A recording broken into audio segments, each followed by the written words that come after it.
Imagine a world where every mouthful of food was a battle. Not a battle of choices, not a decision between bread or rice, between sweetness or spice, but a battle between life and death. This was the world of our ancestors, hundreds of thousands of years ago, long before farming, long before markets, long before villages and nations. Theirs was a world stripped bare, reduced to its most primal equation, eat or be eaten. The sun dipped early in those ancient days. When the light drained from the sky, the world plunged into an unforgiving darkness. It was not the comfortable darkness we know today, softened by lamps, by streetlights, by screens glowing in our homes. This darkness was absolute. It pressed against the skin. It carried the cries of predators, the long, rolling roar of lions, the shrill laughter of hyenas, the deep-throated cough of leopards stalking unseen through the brush. And in that darkness, there was fire. Small circles of flame, fragile and precious, ringed by tired, hungry figures. The fire gave more than light. It offered warmth in a cold that could bite to the bone. It kept away predators who feared the sudden burst of flame. But most of all, it gave our ancestors time to huddle together, to chew roots, to gnaw bones, to whisper in a language not yet made of words. Around firelight, early humans bought a few more hours of survival each night. But what did they eat in these nights? Imagine a child crouched beside her mother, scraping marrow from a cracked antelope bone with a shard of stone. Imagine a man turning over a roasted lizard, its skin bubbling while the smell of fat fills the camp. Imagine a group tugging at scraps of dried meat, each bite swallowed in silence, the hunger never fully satisfied. These were not meals. They were moments of survival. Every mouthful was contested. Every calorie was precious. In this world, there was no guarantee of food tomorrow. A hunt could fail. A drought could wither every fruit tree. A predator could steal a hard-earned kill. To be alive was to stand on the edge of hunger. To share in such a world was unthinkable. Because food was not abundance. Food was scarcity. And scarcity breeds suspicion. If you had something to eat, you clutched it tightly. If someone approached, your first thought was not kindness but fear. They might take it from me. This suspicion shaped the human heart for millennia. Strangers meant danger. Rival bands competed for the same watering holes, the same berry bushes, the same herds of antelope. To meet another group was to risk a fight, sometimes a deadly one. Even within families, food could be a source of conflict. A stronger sibling might grab the choicest piece. An elder might enforce their right to eat first. Hunger sharpened every glance, every movement, every thought. Picture it. A fire flickering in the African savanna 200,000 years ago. Shadows stretch across the grass. The group gathered there, a small band of perhaps 20, gnaws the meat from a scrawny carcass. Beyond the circle of firelight, eyes gleam. Another band of humans, unrelated, unknown, stands watching. They are hungry too. Their ribs show beneath their skin. They smell the meat, they see the fire, and their bodies ache with the same gnawing emptiness. But they do not step closer. Because to step closer is to risk an attack. To step closer is to provoke a fight. This is the world before sharing. A world of fear. A world where the circle of firelight kept danger at bay, not only from lions and hyenas, but from other humans as well. And yet, within this harsh reality, a tension brewed. Because survival, paradoxically, is not possible alone. Hunting large animals required cooperation. Defending against predators required unity.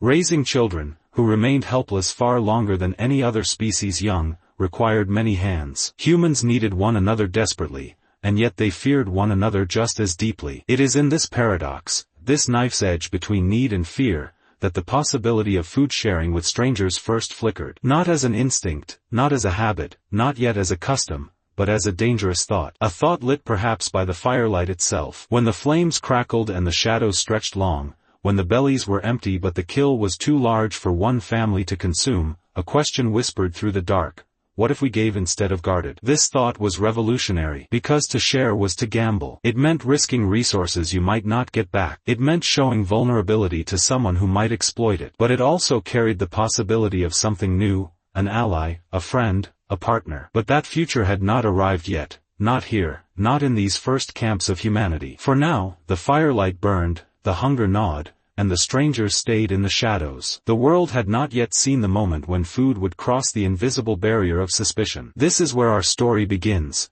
at the edge of firelight, in the silence of hunger, in the tension between fear and possibility. To understand the first time we shared food with strangers, we must first understand how impossible it seemed, how unnatural it felt, how risky it was, because only then can we grasp the power of that first gesture, the enormity of that first offering. Only then can we see why this single act would echo across human history, shaping everything, from village feasts to religious rituals, from the etiquette of hospitality to the vast networks of global trade. But for now, we sit in the dark with our ancestors. The fire is small, the meat is scarce, the night is long, and the strangers are waiting, just beyond the light. Before humanity ever dreamed of offering food to strangers, the rule of life was simple and brutal: competition. Every landscape, the savannas of Africa, the river valleys of Asia, the thick forests of Europe, echoed with the same law: what you could seize, you kept. What you failed to defend, you lost. Every living thing abided by it. The animals that surrounded our ancestors embodied this law. Hyenas fought hyenas for a ribcage. Vultures swirled above carcasses, swooping in the moment a predator looked away. Even lions, lords of the savannah,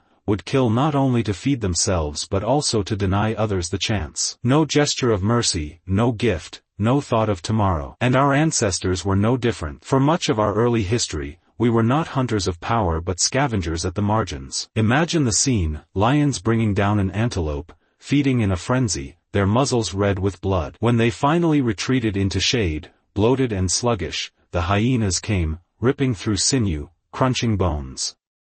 Only then, when the danger had thinned, did humans creep forward, armed with stones, watching the shadows, ready to flee. They cracked open what marrow remained, scraped what flesh the predators had missed, and carried it back to camp. It was dangerous work. A lion could return at any moment. A hyena might lunge from the brush. Even within the group, hands fought for the choicest scraps. Survival left no room for generosity. The law of the wild demanded speed, suspicion, and selfishness. The pattern was everywhere in nature. Look to our cousins, the chimpanzees. They hunt in groups, chasing monkeys through the treetops. But when the kill is made, order dissolves. The strongest males clutch the body, snapping at others who try to grab. Smaller chimps beg or sneak bites, stealing in flashes of distraction. Cooperation ends as soon as the prize is won. This was the rhythm etched into the living world: eat quickly, guard fiercely, share only under duress. Generosity was weakness. Sharing outside of family ties could mean hunger,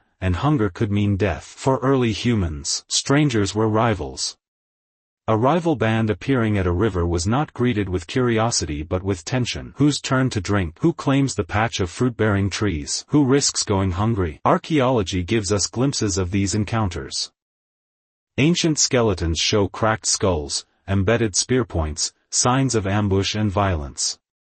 Long before borders or kingdoms, territory was fought for tooth and nail. Even within a group, food was charged with tension. A gazelle brought down after hours of pursuit was never enough for everyone. Who ate first? Did the hunter demand his prize? Did the children, whose survival ensured the group's future, take priority? Did elders, frail but revered, claim the choicest portions? These questions were not abstract. They carried the weight of life and death. Every bite could ignite resentment. Every decision could fracture trust. Selfishness was not greed. It was instinct. The same instinct that kept the eagle's wings spread wide over its kill, that drove the hyena to snarl through blood-stained teeth, that led the chimpanzee to shriek while clutching meat to its chest. In this world, clutching, hoarding, defending was not a vice. It was the price of survival. And yet, humans were not only animals.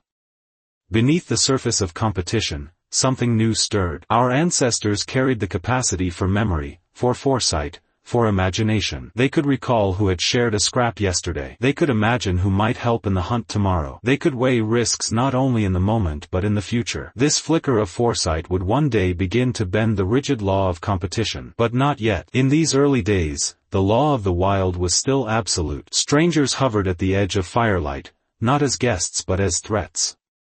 Camps guarded their food as they guarded their lives. Children learned to swallow quickly. Adults learned to watch one another with suspicion. The world had no word for generosity. Only hunger. Only fear. Only the iron rule of competition. And so, when humanity's first act of sharing with strangers finally arrived, it was nothing less than a defiance of nature, a rebellion against the oldest law of life. But that moment had not come yet. For now, the fire burned low, the hunger gnawed deep, and every scrap of food was defended like treasure. Amidst the brutality of competition, there was one sanctuary where sharing was not only possible but inevitable: the family. Kinship carved out a fragile space where food could move from hand to hand without suspicion. Mothers fed children long before those children could ever fend for themselves.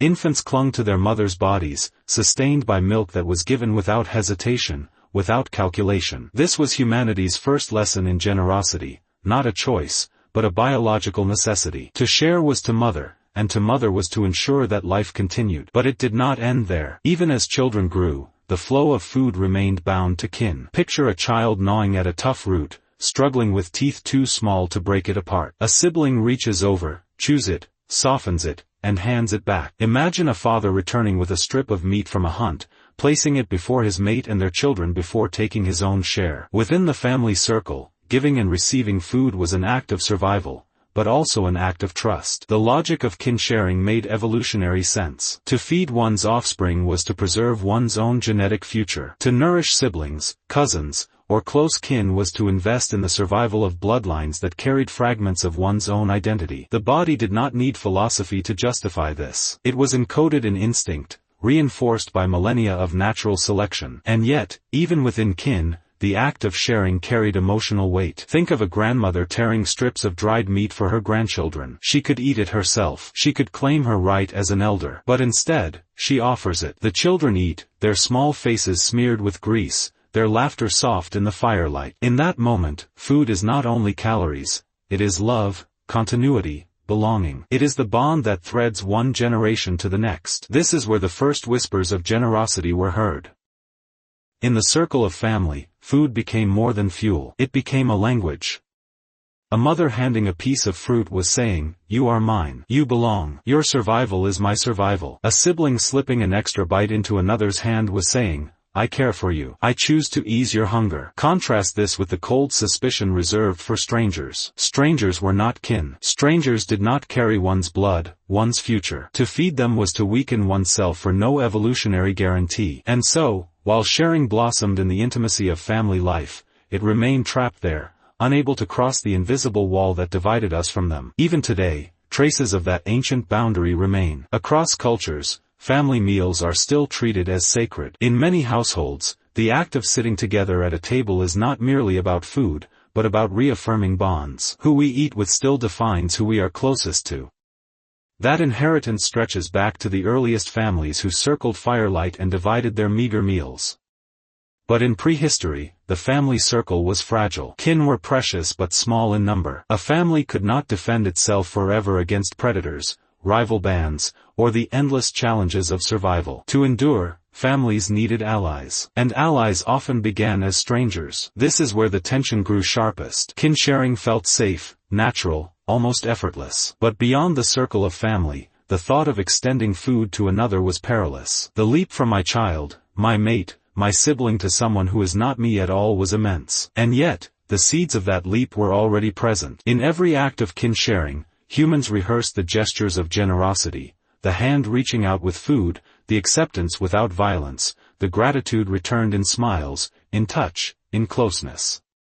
These were the rituals that, in time, would be stretched beyond the walls of blood and family. But before that expansion could happen, kinship remained the testing ground. It was here, in these earliest rehearsals, that the meaning of food as gift was born, not just sustenance, but symbol, not just survival, but connection. Imagine again that circle of firelight. The night air is cold. A small group huddles together, wrapped in skins, eyes heavy with fatigue. The day's hunt brought only a small boar, thin, hardly enough for all. The carcass is roasted, divided. A child is given a portion first, the adults watching her chew. The hunter, though he might crave the meat, waits until the youngest and weakest have eaten. It is a sacrifice, but not a bitter one. It is a choice made for love, for continuity, for family. And in that moment, something more than hunger is satisfied. A bond is deepened, a relationship affirmed. The act of sharing confirms who belongs within the circle. Kinship was humanity's first safe harbor in a storm of hunger. It showed us that sharing was possible, but only when the risks were low, when the benefits obvious, when the bloodlines aligned. The radical leap, the giving of food to strangers, had not yet been made. That act would require breaking through suspicion, challenging the deepest instincts of self-preservation. But the whispers of kinship laid the groundwork. They trained the human heart in generosity, even if confined to a small circle. They proved that food could be more than fuel, it could be gift, bond, and promise. It is here that we begin to see the tension sharpen. For if sharing was possible within family, could it not someday be extended further? Could the safety of kinship one day be stretched to include the stranger at the edge of the firelight? Not yet. Not tonight. Tonight, the child sleeps with a full belly, the grandmother rests, the hunter finally takes his share. The fire burns, casting warmth against the cold dark. The family has survived another day. But beyond the glow, the strangers are still waiting, watching, hungry. The firelight was a fragile sanctuary. Inside its glow, kin could share food with trust. But beyond that flickering circle lay a darkness thick with danger, and, most of all, strangers. Strangers were not simply unfamiliar people. In the prehistoric world, they were threats incarnate. Another band of humans was not a curiosity, not an opportunity, not a neighbor to borrow tools from. They were competition, rivals for the same patch of fruit trees, the same herd of antelope, the same freshwater spring. In a world of scarcity, strangers meant less for you. Imagine it, a small group of hunter-gatherers crouched around their fire, tired from a day of searching. The night air is tense, filled with the distant cough of a leopard. Then, movement. Eyes glinting at the edge of the firelight. Shapes. Another band of humans. Not family. Not allies. Outsiders. Every body tenses. Hands clutch spears. Mothers pull children close. The meat roasting on the fire suddenly feels like bait, a prize that might draw violence. The group knows the law of the land. If these strangers are hungry, they may attack. If they are desperate, they may kill. For hundreds of thousands of years, encounters like these shaped human psychology. Strangers equal danger. The fossil record offers grim confirmation. Skeletons with skulls shattered by blunt weapons, ribs pierced by projectiles, evidence of ambushes and raids. Prehistoric bands did not always greet outsiders with words. Often, the first greeting was a stone, a spear, or a blow to the head. Even when violence did not erupt, suspicion remained constant. If the strangers were allowed to approach, eyes never left them. Did they glance too long at the food pile? Did their hands drift near the weapons? Every gesture was scrutinized. Trust was absent. The darkness outside the fire amplified these fears. Every rustle in the grass might be a predator, or a rival creeping closer. Every shadow could hide an intruder. Fire was not only warmth, it was a shield, a fragile boundary that marked who belonged and who did not. To step inside its glow without permission was to risk death. And yet, strangers were not always entirely alien. Sometimes they were distant relatives, once connected by blood but now separated by distance. Sometimes they were neighboring bands, encountered again and again at the same rivers or hunting grounds. Familiar faces, but not trusted ones. Encounters like these carried a peculiar tension, not immediate violence, but never true comfort. Anthropologists studying modern hunter-gatherer groups find echoes of this prehistoric psychology. Outsiders are met with caution, tested slowly, kept at arm's length. The default assumption is not friendship, but suspicion. Only over time, and through ritualized gestures, can trust begin to form. But in the deep past, before rituals were well developed, the suspicion was sharper still. Sharing food across those invisible boundaries was almost unthinkable. Food was the most valuable possession a group had. To give it away to outsiders was to risk one's own survival for no certain return. Better to fight, to guard, to drive away. And so distance became the rule. Strangers were kept outside the circle. They watched from the dark, or they circled camps cautiously, or they were driven off before they could come near. The line between us and them was enforced with fear, with weapons, with silence.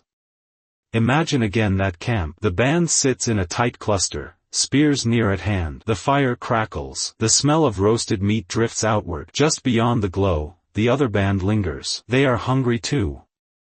They watch. They wait. But no one offers. No one gestures. The gap remains. This gap, this invisible wall of suspicion, is one of the most profound divides in human history. On one side, family, safety, the known. On the other, strangers, fear, the unknown. For millions of years, this divide remained unbroken. It shaped not only behavior, but the human mind itself. We evolved to be wary of the other, to protect our own, to suspect outsiders before trusting them. That instinct lives on in us even now. And yet, here is the tension that would one day change the world. Strangers were dangerous, yes, but they were also necessary. No small family could endure forever on its own. Drought, disease, predators, these could wipe out a single group in an instant. To survive long-term, humans would need more than just family. They would need allies. They would need networks beyond kin. The seeds of that future were already present in these tense encounters. The very fact that strangers hovered near the firelight,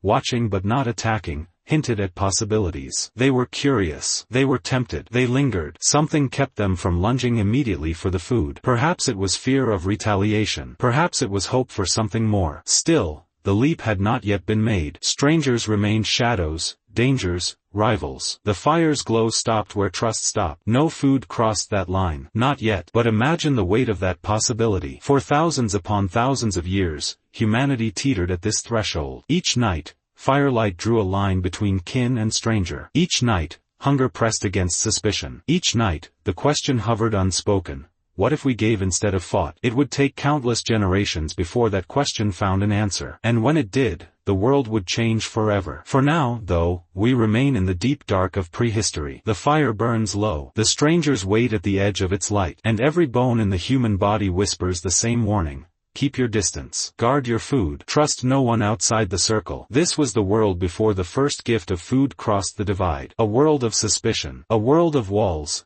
Invisible but impenetrable. A world where the stranger was always just beyond reach. And it is against this backdrop, this long history of fear and distance, that the first act of sharing will shine all the brighter. The leap from suspicion to sharing did not happen overnight. It was not a sudden revelation, not a moment when one human declared, "Let us trust." No, it was smaller, quieter, and far riskier than that. The first act of sharing food with strangers was a gamble. One played under the shadow of fear. Imagine again the circle of firelight, a band of hunter-gatherers huddled close, weary from the day's hunt. They hold meat, roots, and berries in rough baskets.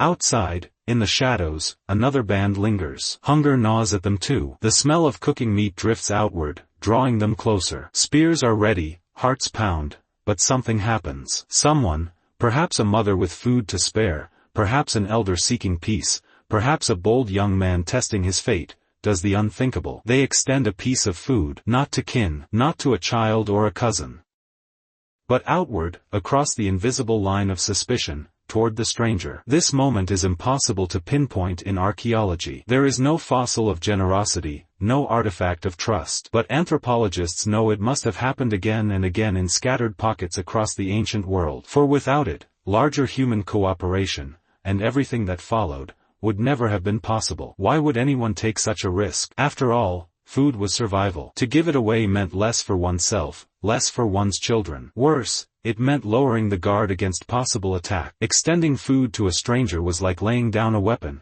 exposing the throat. And yet, there were reasons, urgent, practical reasons. Sometimes the risk of violence outweighed the cost of generosity. By offering food, one group might prevent bloodshed. A small piece of meat given away could save many lives by diffusing tension. Sharing became a kind of negotiation, a peace offering made in calories rather than words. Other times, the need was mutual. Perhaps one band had food but lacked safety in numbers. Another had nothing to eat but carried strong hunters, skilled trackers, or knowledge of a new water source. In such cases, food sharing became investment, a gamble that generosity would return as protection, information, or aid. And sometimes the act was born from something harder to measure, empathy. A child in the stranger band crying with hunger, a mother looking worn, an elder stumbling. Humans are wired with the capacity to feel the suffering of others. Even across the barrier of suspicion, that spark could ignite. But however it happened, the first time food crossed that invisible boundary, the air must have been thick with tension. Imagine the moment, a hand extends, holding roasted meat. The strangers hesitate. Is it a trap, a trick? Will they be struck down if they reach for it? Slowly, one of them steps closer. A hand takes the gift. Silence. Waiting. Then, nothing. No attack. No ambush. Just the crunch of food being eaten. It was a fragile, trembling experiment. But it worked. The consequences were profound. In that moment, strangers became something more than rivals. They became potential partners. Suspicion did not vanish overnight, but the wall of fear had cracked. And through that crack, new possibilities poured in. From such experiments, fragile alliances formed. Food sharing could be repeated, reinforced, ritualized. Today you give us meat, tomorrow we share honey. Today we offer roots, tomorrow you guide us to a river. Slowly, exchanges created patterns. Patterns became traditions. Traditions grew into the earliest forms of intergroup cooperation. And with cooperation came strength. Two bands together could defend against predators more effectively than one. They could share knowledge of landscapes, animal migrations, and medicinal plants. They could exchange mates, strengthening genetic diversity and preventing inbreeding. A gift of food was not just calories, it was an invitation into a larger web of survival. Still, it was not easy. Every act of sharing remained risky. Generosity could be met with betrayal. The stranger who accepted food could return tomorrow with violence. Trust had to be tested, retested, and proven again. For every successful spark of sharing, there were likely failures, moments when generosity was punished rather than rewarded. But the fact that humanity survived and thrived tells us something important. The experiment succeeded often enough. The gamble paid off. The willingness to risk food, to risk trust, opened a door no other species would walk through so boldly. Anthropologists studying chimpanzees see hints of this behavior. Chimps sometimes share meat after hunts, but almost always within their own group. Rarely do they offer food to outsiders. Wolves may tolerate neighboring packs but do not pass prey between them. For early humans to break this boundary was extraordinary. It was not just survival instinct at work, it was something uniquely human. The capacity to gamble on cooperation. And here is where the story deepens. The first spark of sharing was not just about survival, it was about identity. In that act, humans began to see themselves not only as members of one small band but as part of a larger we. The circle of belonging expanded, however slightly, to include the stranger. And once that circle could expand, it could expand again. Looking back now, the scale of that first gesture is staggering. From a single gift of food across a line of suspicion flowed the roots of trade,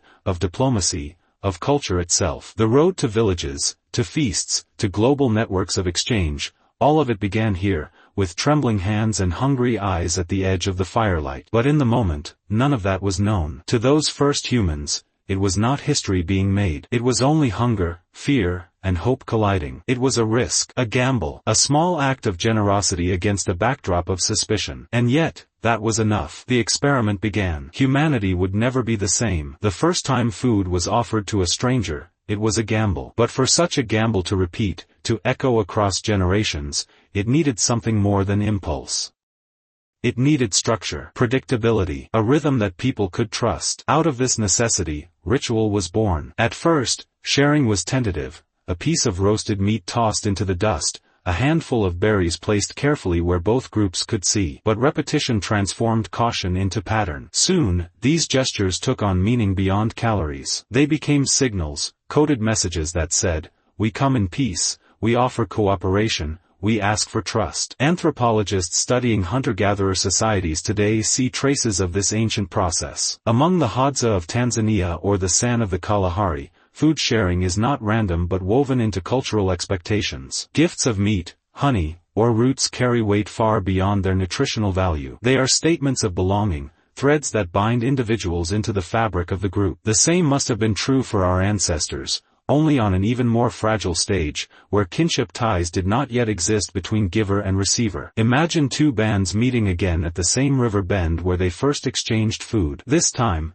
there is less hesitation. One group approaches with a familiar gesture, a piece of dried meat extended at arm's length. The other group responds not just with acceptance but with return, perhaps a pouch of gathered nuts, or directions to a new spring hidden in the rocks. The act of giving becomes mirrored, balanced. Reciprocity is born. This shift is monumental. For reciprocity is more than generosity, it is an agreement. It carries with it an unspoken promise. I give to you today, trusting that you will give to me tomorrow. It transforms the uncertainty of trust into something more durable. Instead of a single spark, it becomes an ongoing flame, sustained by repeated exchanges. Why did ritual matter so much? Because without it, every encounter would be chaos. A gift today might mean nothing tomorrow. But ritual creates memory. It tells people, this is how we do things, this is how strangers become friends, this is how peace is kept. In time, gestures themselves became ritualized. A certain way of offering food, perhaps lowering the head or extending both hands,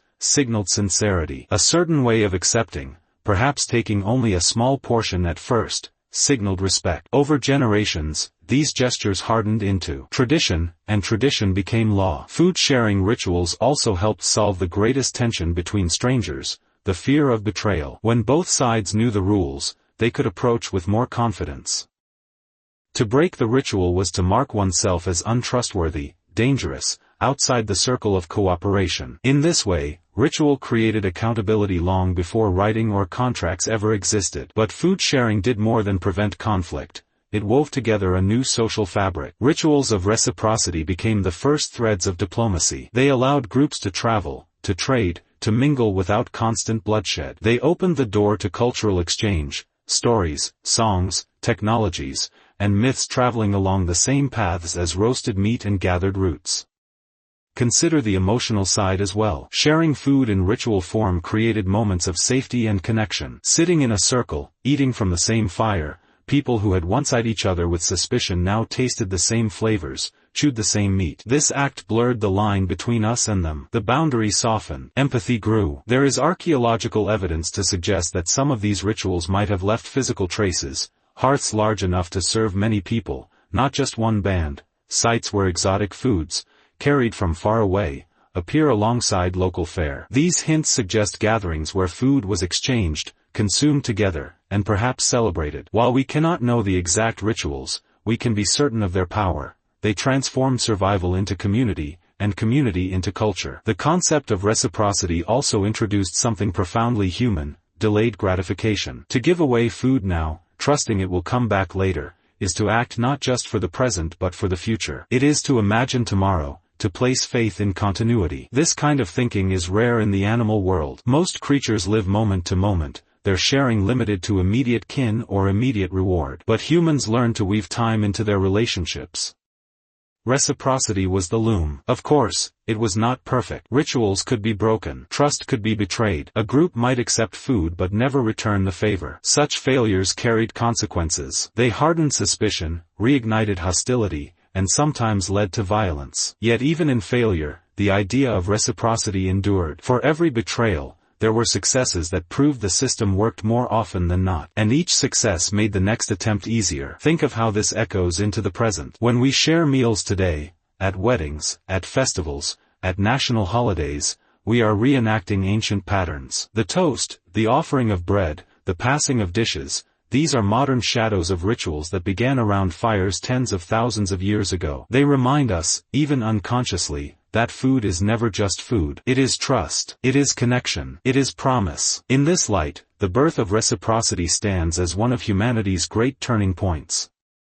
Without it, strangers would have remained enemies, cooperation would have faltered, and the human story might have ended in endless cycles of conflict. With it, we built the foundation for trade, diplomacy, and even morality itself. The idea of fairness, of mutual obligation, was seated here, in the passing of food from one hand to another. So when we picture those first rituals, let us not imagine them as trivial. They were sacred in the truest sense, not because they invoked gods, but because they invoked humanity. They took the raw gamble of sharing and transformed it into a tradition that could survive across generations. The spark of generosity had lit a flame. Ritual turned it into a torch. And with that torch, humanity began to walk a brighter path. The fire was more than light. It was a boundary, a hearth, a sanctuary. To gather around it was to step into a circle of safety, a fragile but powerful space where fear gave way, little by little, to fellowship. And when strangers joined that circle, eating side by side, breathing in the same smoke, hearing the same crackle of burning wood, something extraordinary happened. They began to feel less like outsiders and more like kin. We should pause to imagine this moment in detail. Two groups, once wary and silent, now sit close enough for warmth to reach them. The faces once obscured by shadow are revealed in firelight, eyes reflecting orange flame, brows softening as tension drains away. A piece of roasted meat is passed across the circle. Fingers brush for the first time. The sound of chewing replaces the sound of growls and shouts. In this simple, primal act, barriers fall. Food tastes different when eaten together. Alone, a meal is survival. Together, it is communion. Even without words, the rhythm of shared eating synchronizes people. One tears a strip of meat, another bites into a root, another gulps water. Movements align. The body feels the presence of others not as threat but as rhythm, as harmony. Around the fire, strangers begin to mirror each other without meaning to.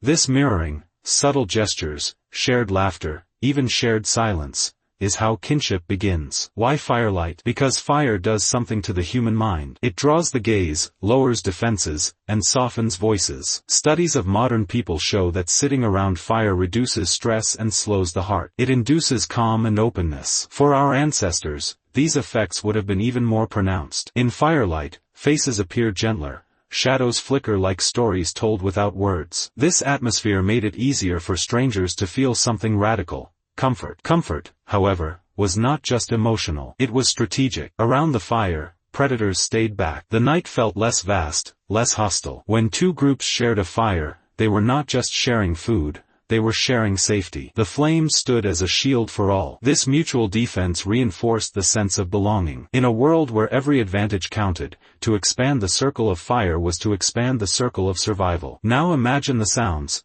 the pop of sap in the wood, the soft murmur of voices testing their edges. Perhaps laughter, hesitant at first, then freer. Perhaps song, a low hum rising as bellies filled and spirits lifted. Music, even in its simplest form, binds people together. Anthropologists argue that communal singing may have preceded language itself, and often occurred around fires.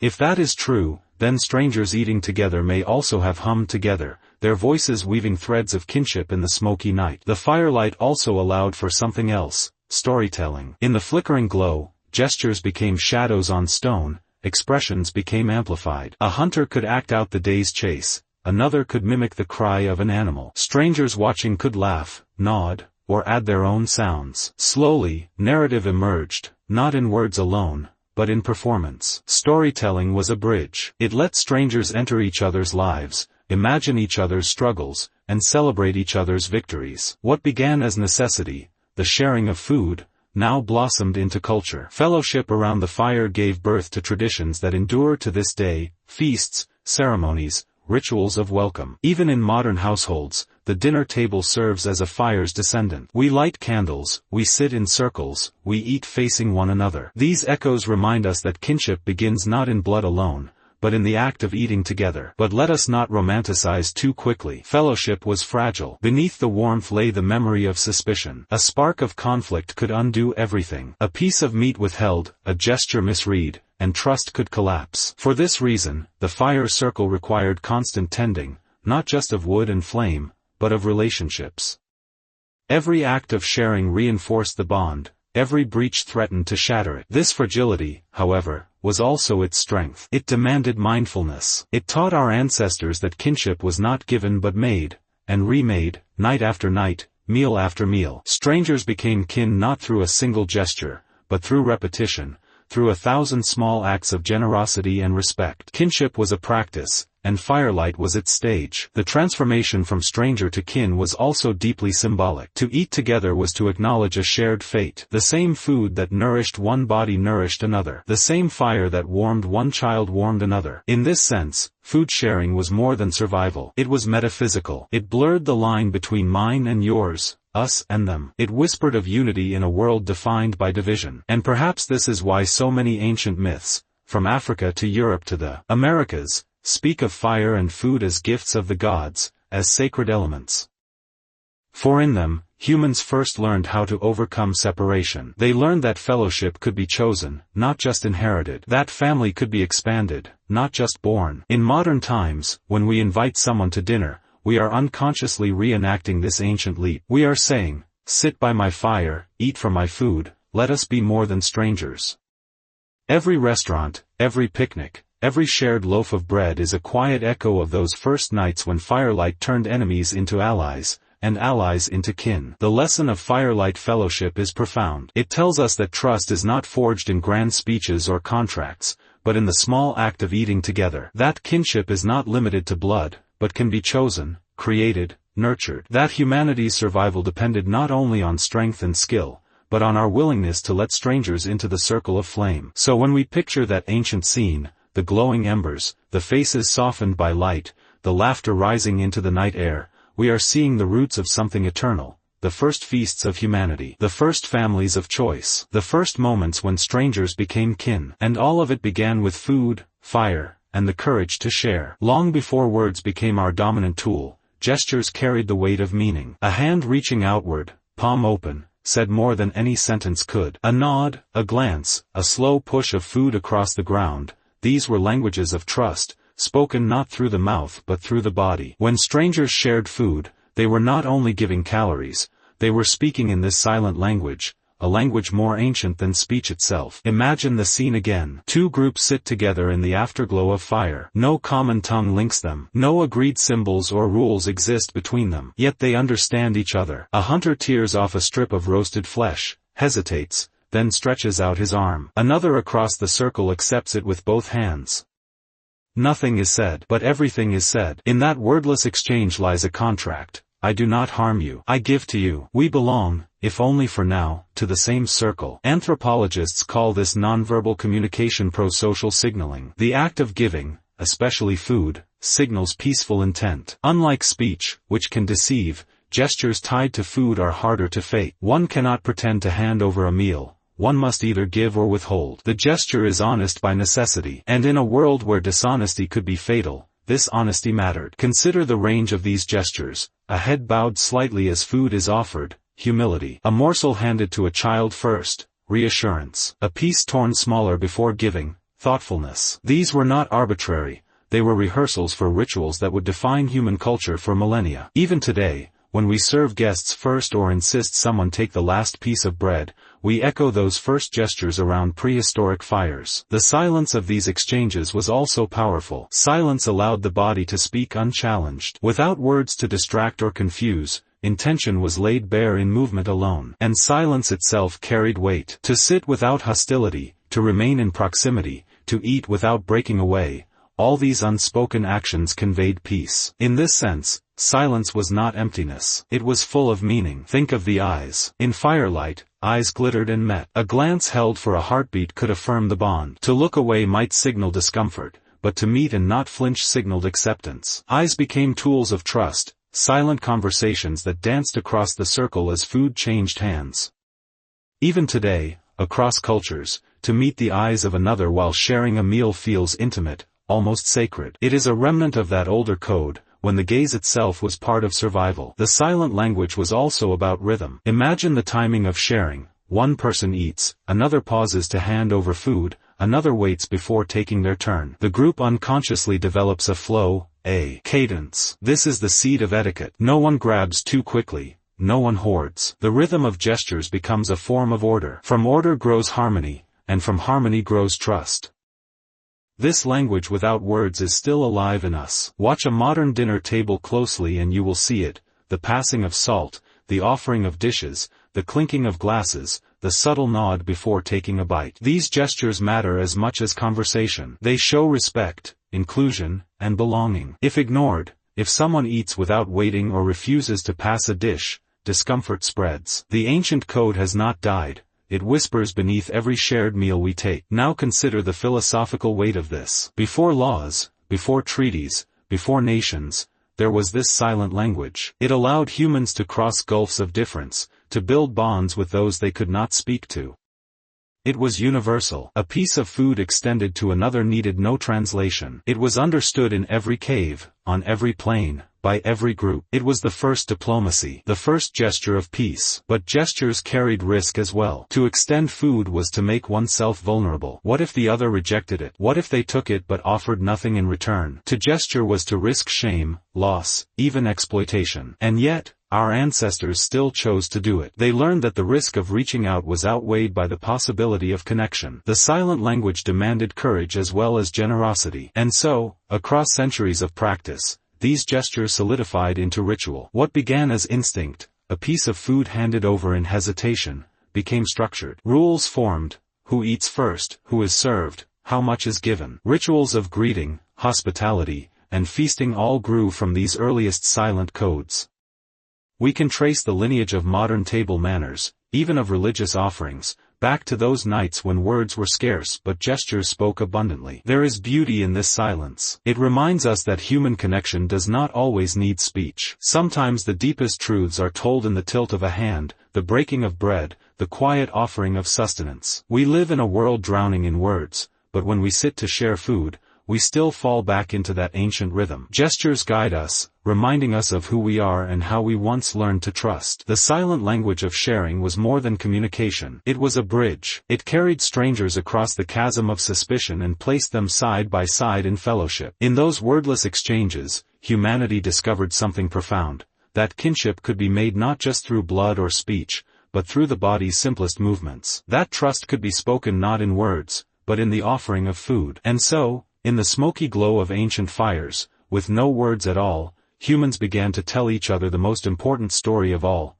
you are safe here, you are welcome here, you are no longer a stranger. To call the first shared meal a gift is not an exaggeration. It was not simply the transfer of calories, nor merely a practical act of survival. It was, in its essence, something greater, the first offering, the first deliberate giving of self to another. When one human handed food to a stranger, they did more than feed a body. They extended trust, they invited connection, and they set in motion an evolutionary shift that would change the future of our species. What is a gift, after all? At its core, a gift is not about the object itself but about the intention behind it. Food could always be eaten alone. To share it meant willingly giving up personal advantage. It meant taking from one's own portion, one's own hard-earned hunt, and placing it into the hands of another. That act created a bond, however fragile, however fleeting. And once bonds began to form between strangers, humanity's story took a new turn. Anthropologists suggest that gift-giving lies at the root of all complex societies.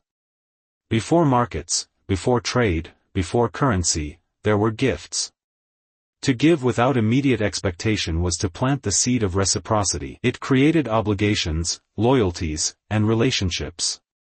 To receive a gift was not passive, it carried weight. It meant acknowledging the giver, remembering them, and someday returning the gesture. Food, as the earliest and most vital gift, became the foundation on which the architecture of human cooperation was built. Now imagine that first moment: a strip of roasted meat passed into unfamiliar hands. The recipient, surprised, accepts it. For a heartbeat, nothing happens. Then they tear off a piece of their own portion and push it back across the fire. The exchange is small, almost invisible, but it is monumental.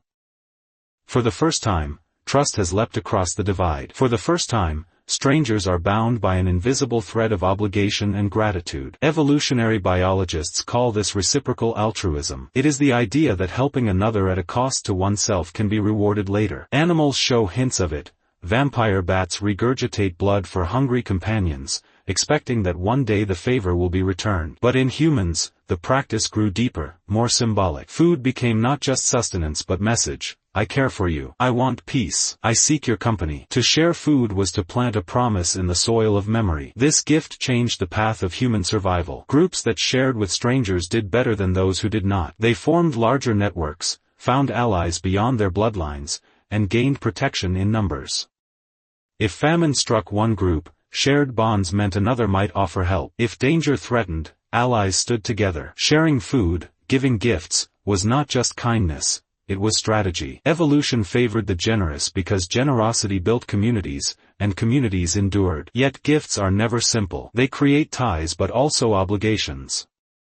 To accept food was to accept relationship. It was to admit, I am now linked to you. I owe you something, even if I do not know when or how I will repay it. This was the paradox of the gift. It appeared free, but it bound giver and receiver alike. Some anthropologists argue that all human culture can be traced back to this paradox. Marriage exchanges, dowries, feasts, festivals, they are all elaborations of the first gift of food, transformed into ritual and tradition. The weight of the first gift was also emotional. To give meant vulnerability. What if it was rejected? To receive meant humility. What if I cannot repay? But it also created joy. To see another fed because of your hand was a powerful feeling. It sparked empathy, a sense of connection deeper than words. And empathy, once awakened, spread. A single shared meal could ripple outward, encouraging further generosity, weaving strangers into something resembling kin. From a philosophical perspective, the first gift was humanity's earliest experiment with transcendence. It lifted behavior above mere survival. The hunter who gave away food could have eaten more himself, but he chose differently. He reached beyond his own hunger toward a greater idea, that the other mattered. In that choice, we glimpse the beginning of morality, of ethics, of a recognition that life is not lived alone. The echoes of that first gift resound today. Think of the symbolic weight of breaking bread together. Think of the rituals of hospitality across cultures. The insistence that a guest eat first, that a stranger be offered tea, that a traveler never be turned away without food. These traditions are not recent inventions. They are the descendants of that primal gift, repeated millions of times until it became woven into our collective identity. And even now, the paradox remains. A gift still carries obligation. When we bring a bottle of wine to a dinner, when we exchange presents at holidays, when we buy a friend coffee, we are participating in a cycle older than history. We are feeding the invisible thread of reciprocity that keeps relationships alive. The gift of food is never just food. It is a signal, a story, a bond. In evolutionary terms, the first gift of food marks a turning point. It is where survival and meaning intersected, where biology met philosophy, where the human creature became something more than animal by deciding that calories could be sacrificed for connection. We may never know when or where it first happened,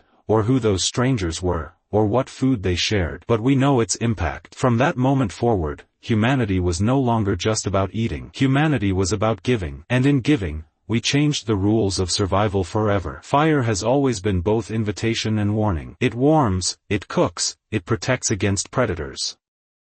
But for early humans, a fire was also a declaration. This is our space. Approach with caution. A circle of flames at night was both a beacon and a boundary. For strangers wandering hungry through the darkness, stumbling upon another group's fire was a moment filled with tension. Would they be welcomed, or driven away? The decision to sit by the fire of strangers was one of the greatest risks our ancestors could take. Firelight made every movement visible. It stripped away the safety of shadows.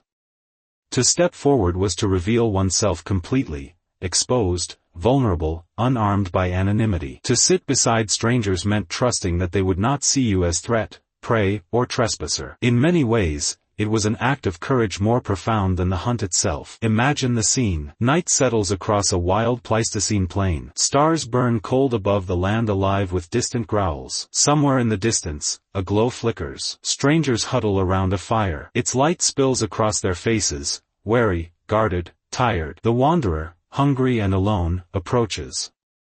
Every step forward could be their last. Every heartbeat is a question. Will they kill me?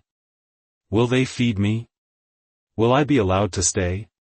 Anthropologists remind us that fear of the stranger is ancient. Survival once depended on suspicion. To trust blindly was dangerous. The unknown person might carry disease, might steal food, might disrupt fragile group harmony. Yet the stranger also represented possibility. They might bring news, tools, alliances, or genetic diversity. And so, around the fire, humanity lived its most delicate paradox, the balance between fear and opportunity. Fire itself intensified the paradox. In the day, strangers could meet in the open, with space to flee if needed. But at night, fire pulled people inward into an intimate circle. Flames created both safety and entrapment. Once you entered the glow, retreat was difficult. To share fire was not simply to sit together. It was to step into a shared vulnerability. Everyone became equally visible, equally bound. Archaeological traces hint that shared fires were among the first neutral grounds. Hearths found in caves show evidence of multiple groups occupying the same spaces at different times. Some sites reveal layers of ash, suggesting repeated gatherings. Was fire the first common table, the place where strangers negotiated the fragile peace that sharing food required? Perhaps. It is difficult to imagine the first shared meal occurring anywhere else. Fire gave light enough for faces to be seen,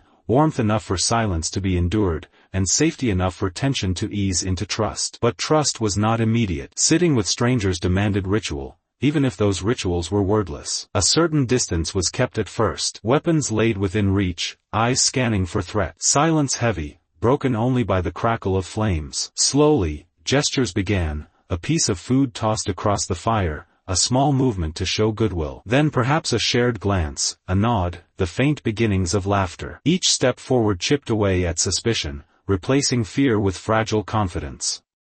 To sit together at the fire was also to face one another. Flames illuminated faces in a way daylight did not. Expressions became visible, emotions laid bare. For the first time, strangers could truly see the humanity in one another. This was no small thing. Eye contact across the fire might have been the spark of empathy, the bridge that turned other into us. Fire created a theater for connection, where trust could be rehearsed and strengthened. But not every meeting ended in harmony. Sometimes suspicion won. A stranger too bold, too eager, might be driven away. A gift of food might be refused, interpreted as insult rather than kindness. Fire was a stage for danger as much as for friendship. Yet even failed encounters taught lessons. Over generations, humans learned the delicate art of signaling intentions, lowering weapons, offering food, speaking softly, keeping respectful distance. These became the first rules of hospitality, born in the firelight of prehistory. The courage to sit together around a stranger's fire was rewarded by something more profound than survival. It was rewarded by belonging. To be accepted into another's circle was to be seen as human, as worthy of trust. The moment the stranger was offered a place by the flames, they ceased to be other. They became part of the story unfolding in that glowing ring of warmth. And from belonging came possibilities that solitude could never offer. Shared hunts, exchanged knowledge, even intermarriage between groups. From a philosophical perspective, the stranger's fire represents one of the first moments humanity confronted its deepest question: what do we do with the other? Do we fear them, exclude them, fight them? Or do we invite them in, risking ourselves for the chance of something greater? The courage to choose the second path was the courage to imagine a bigger we. That act required imagination as much as bravery. It required the ability to see not just threat, but potential. Even today, the echoes remain. We still feel the weight of approaching a stranger's fire, walking into a new classroom, stepping into a foreign culture, sitting down at a table where we know no one. The ancient tension resurfaces.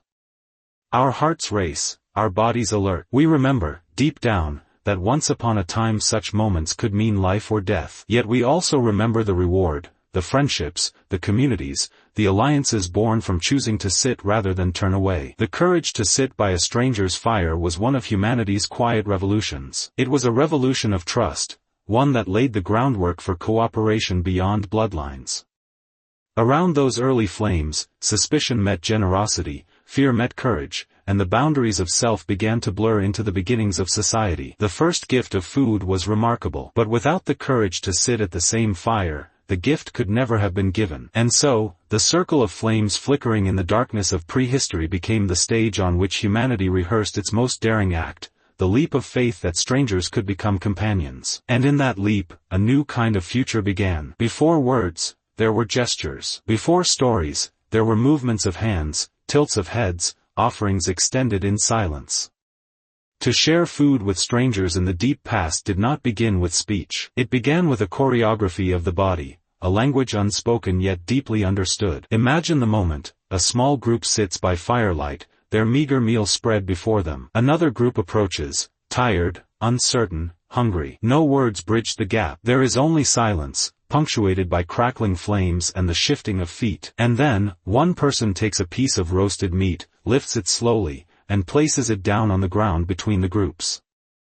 It is not pushed too close, not handed directly, just placed where it can be taken without confrontation. This gesture is ancient. It is both invitation and test. Will the strangers accept? Will they take the food and stay?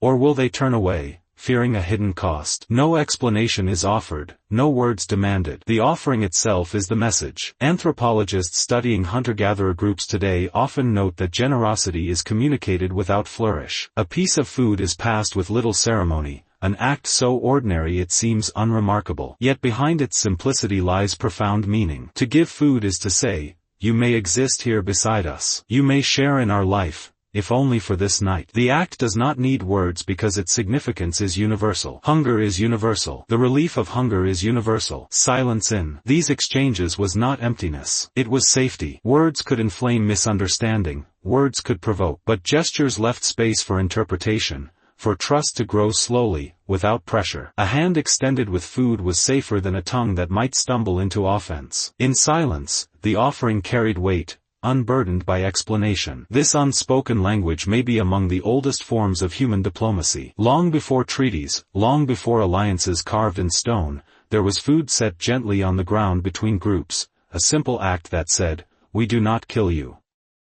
We feed you." But the silent language was layered. It was not only what was given but how it was given. Was the food fresh or scraps already chewed? Was it offered directly into the hand, or placed at a cautious distance? Was the giver's gaze steady and open, or darting and suspicious? Every detail was a word in this silent conversation. Early humans learned to read these signals with precision. A gesture could mean generosity, or it could mean dominance, a reminder of who controlled the fire, the hunt, the territory. Even receiving the gift required a response. To snatch quickly might be seen as greed. To hesitate too long might be seen as rejection. The proper pace, the respectful acceptance, became its own language of gratitude. Silence was never empty. It was dense with meaning, each movement echoing louder than words ever could. Think of how this moment might have felt emotionally. A hungry stomach twisting inside, yet hands restrained to show patience. A giver watching carefully, heart beating fast, hoping the gesture would be accepted. Around the fire, every breath was heavy with uncertainty. Yet when the food was finally taken, when the first bite was eaten in peace, something invisible shifted. The silence transformed. It was no longer charged with threat. It became a silence of belonging, a shared quiet. This is the paradox of the silent language.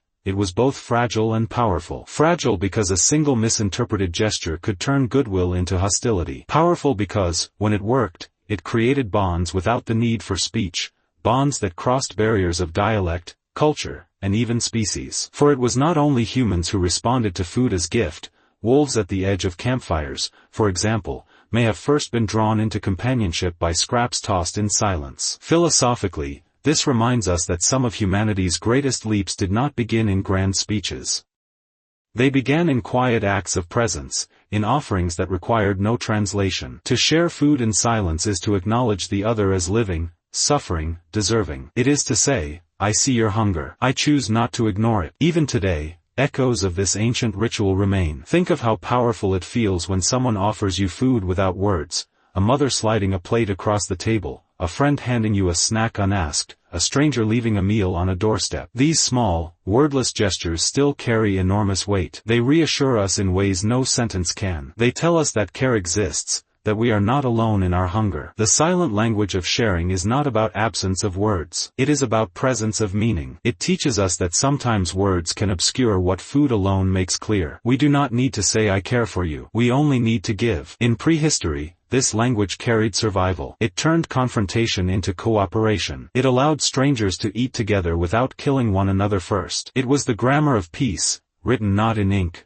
but in bread, in meat, in roasted roots. And perhaps this is why, across cultures, sharing food has always been more than nourishment. It is ritual. It is symbol. It is story. The silent language endures in every feast, every offering, every table where food is placed before guest and stranger alike. Long before our ancestors could craft myths about gods of hospitality, they lived its practice, in silence, by firelight, one gesture at a time. To imagine those first encounters is to glimpse humanity's earliest diplomacy, our first negotiations of peace. Not through contracts. Not through speeches. But through silence filled with meaning, the passing of food, the meeting of eyes, the quiet relief of hunger eased together. It was, and remains, one of the most powerful languages we have ever spoken. To eat what another has prepared is to take a leap. It is a quiet act of faith, a surrender of control, a decision to place oneself in the hands of someone else. In the prehistoric world, this was far from trivial. Food could harbor disease, be poisoned accidentally, or be spoiled. Accepting a stranger's preparation was risky, yet it became a cornerstone of human connection. Imagine the scene: smoke curls from a low fire, illuminating rough-hewn faces. One person kneels to tend the coals while another slices a piece of meat or stirs a pot of roots. The aroma drifts across the circle. A stranger, hungry and weary, reaches forward. Their hand trembles slightly. They take the food, place it in their mouth, and chew. That moment, simple in appearance, is charged with significance. Eating what others have prepared is an intimate act. It communicates trust, not just in the food but in the person who made it. The giver, in turn, communicates generosity and competence. Both sides engage in a silent negotiation. I offer sustenance. I am skilled. You are safe to accept. And when the food is consumed without incident, that trust is affirmed. Bonds are reinforced not with words, but with the shared experience of nourishment. Anthropologists today note that food sharing often serves as a barometer of social cohesion. In modern hunter-gatherer societies, refusing food can be an insult, a disruption of trust. Accepting it, even when hungry, is an act of social participation. This pattern likely mirrors prehistoric behavior. Early humans discovered that to accept sustenance was to enter a subtle contract. I honor your effort. I recognize your generosity. I acknowledge our shared humanity. The stakes were high. One misstep could be deadly. A misjudged portion, a spoiled piece of meat, or a careless touch could undo trust instantly. Yet the risks were worth it. Shared meals fostered cooperation, enabled alliances, and allowed for the emergence of communal survival strategies. Eating what others prepared was not merely sustenance. It was the cement of society. Consider the emotional impact. Hunger is primal. Relief from it is profound. When a stranger offers food, the act touches both body and spirit. The recipient feels cared for, acknowledged, included. The giver feels respected, validated, and connected. Through these transactions, humans discovered empathy and reciprocity as fundamental tools for survival. The taste of trust became as vital as the taste of the food itself. Even the sensory experience reinforced connection. Aroma, texture, temperature, and taste carried subtle messages. A carefully roasted piece of meat, seasoned with knowledge of fire and smoke, indicated skill and attention. Tender roots, slowly boiled, indicated patience. Every bite communicated something about the hands that prepared it. In this way, food became a medium of storytelling, a silent narrative of care, knowledge, and intention. The act of sharing also created expectation. By eating what others prepared, humans were bound into mutual obligation. The gesture said, I accept your generosity. I am now part of this circle. Later, that circle could return the favor or share in other ways: protection, information, or future sustenance. In this way, the simple act of eating became the foundation of complex social networks long before language could formalize them. From a philosophical standpoint, this moment represents an extraordinary leap of imagination. To consume another's preparation is to trust not only their hands but their judgment and intentions. It is an acknowledgement of interdependence. Our ancestors learned that survival was not solitary. It required opening oneself to others, risking harm, and embracing cooperation. The act of eating what another has prepared was the first practical lesson in interconnection. Fire again played a crucial role. Cooking transforms food, making it safer, tastier, and easier to digest. By preparing food over fire, one individual offered both skill and care. Sharing that prepared food was also sharing knowledge, the hidden science of heat, time, and patience. By eating together, humans transmitted not only sustenance but cultural information. Recipes, techniques, and traditions could pass from one group to another, bridging the gap between strangers. Even small rituals reinforced trust. A morsel offered first to a child, or the cleanest portion reserved for a guest, communicated consideration. These gestures, repeated over time, created expectations and strengthened bonds. Early humans discovered that trust grows not only from survival but from attention to detail, respect, and empathy. Eating what others prepared was a silent affirmation: you are welcome here.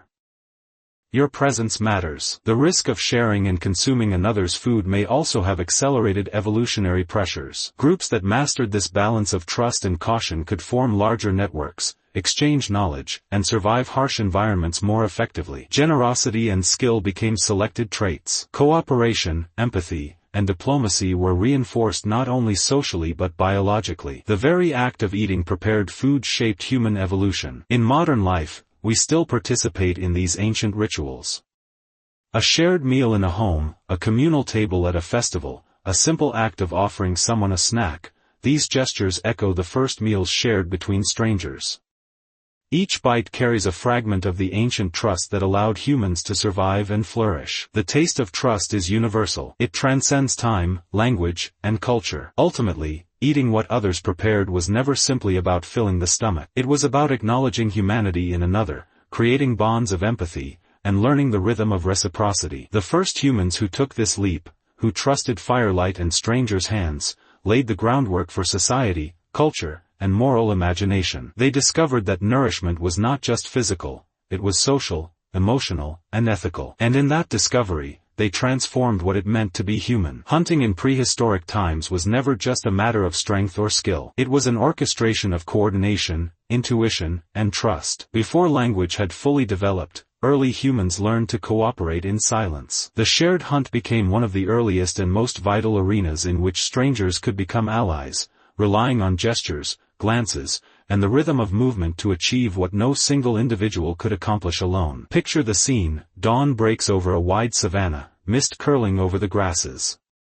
Two groups of humans converge at the edge of a herd of ungulates. The animals graze, unaware. Eyes flicker between hunters. Hands point subtly. Feet shift quietly. No words are spoken, yet every action communicates intention. One person crouches, indicating a direction. Another imitates the movement. The hunters move as one organism, each attuned to the others, all aligned toward the same goal. This was cooperation in its purest form. Success depended on every participant understanding their role and timing their movements precisely. A misstep could mean failure, or death. A misaligned signal could scatter the prey or provoke injury. But when the rhythm worked, it magnified human potential exponentially. One individual alone might starve. Together they could secure enough meat to feed many, reinforcing the bonds of shared survival. Anthropologists suggest that shared hunting accelerated cognitive and social evolution. Humans had to recognize the intentions of others, predict their actions, and adjust accordingly, all without relying heavily on words. They developed empathy and theory of mind in practical, life-or-death contexts. They learned that observing,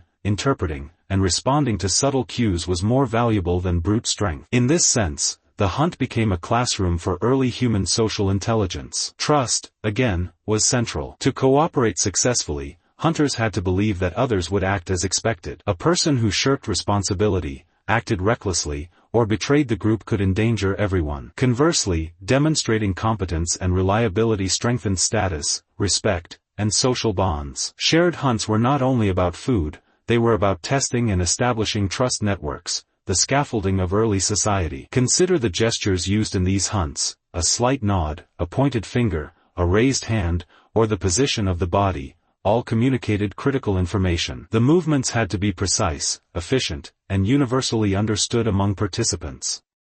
Over time, these gestures likely became ritualized, forming proto-languages of coordination that allowed humans to hunt more effectively. In this way, silent communication during hunts paved the way for complex forms of social interaction long before spoken words became the primary medium. The shared hunt was also an emotional crucible. Excitement, fear, anticipation, and relief surged through the group. The adrenaline of the chase, combined with reliance on others, created powerful bonds. The hunters felt the presence of their companions not as mere individuals, but as extensions of themselves.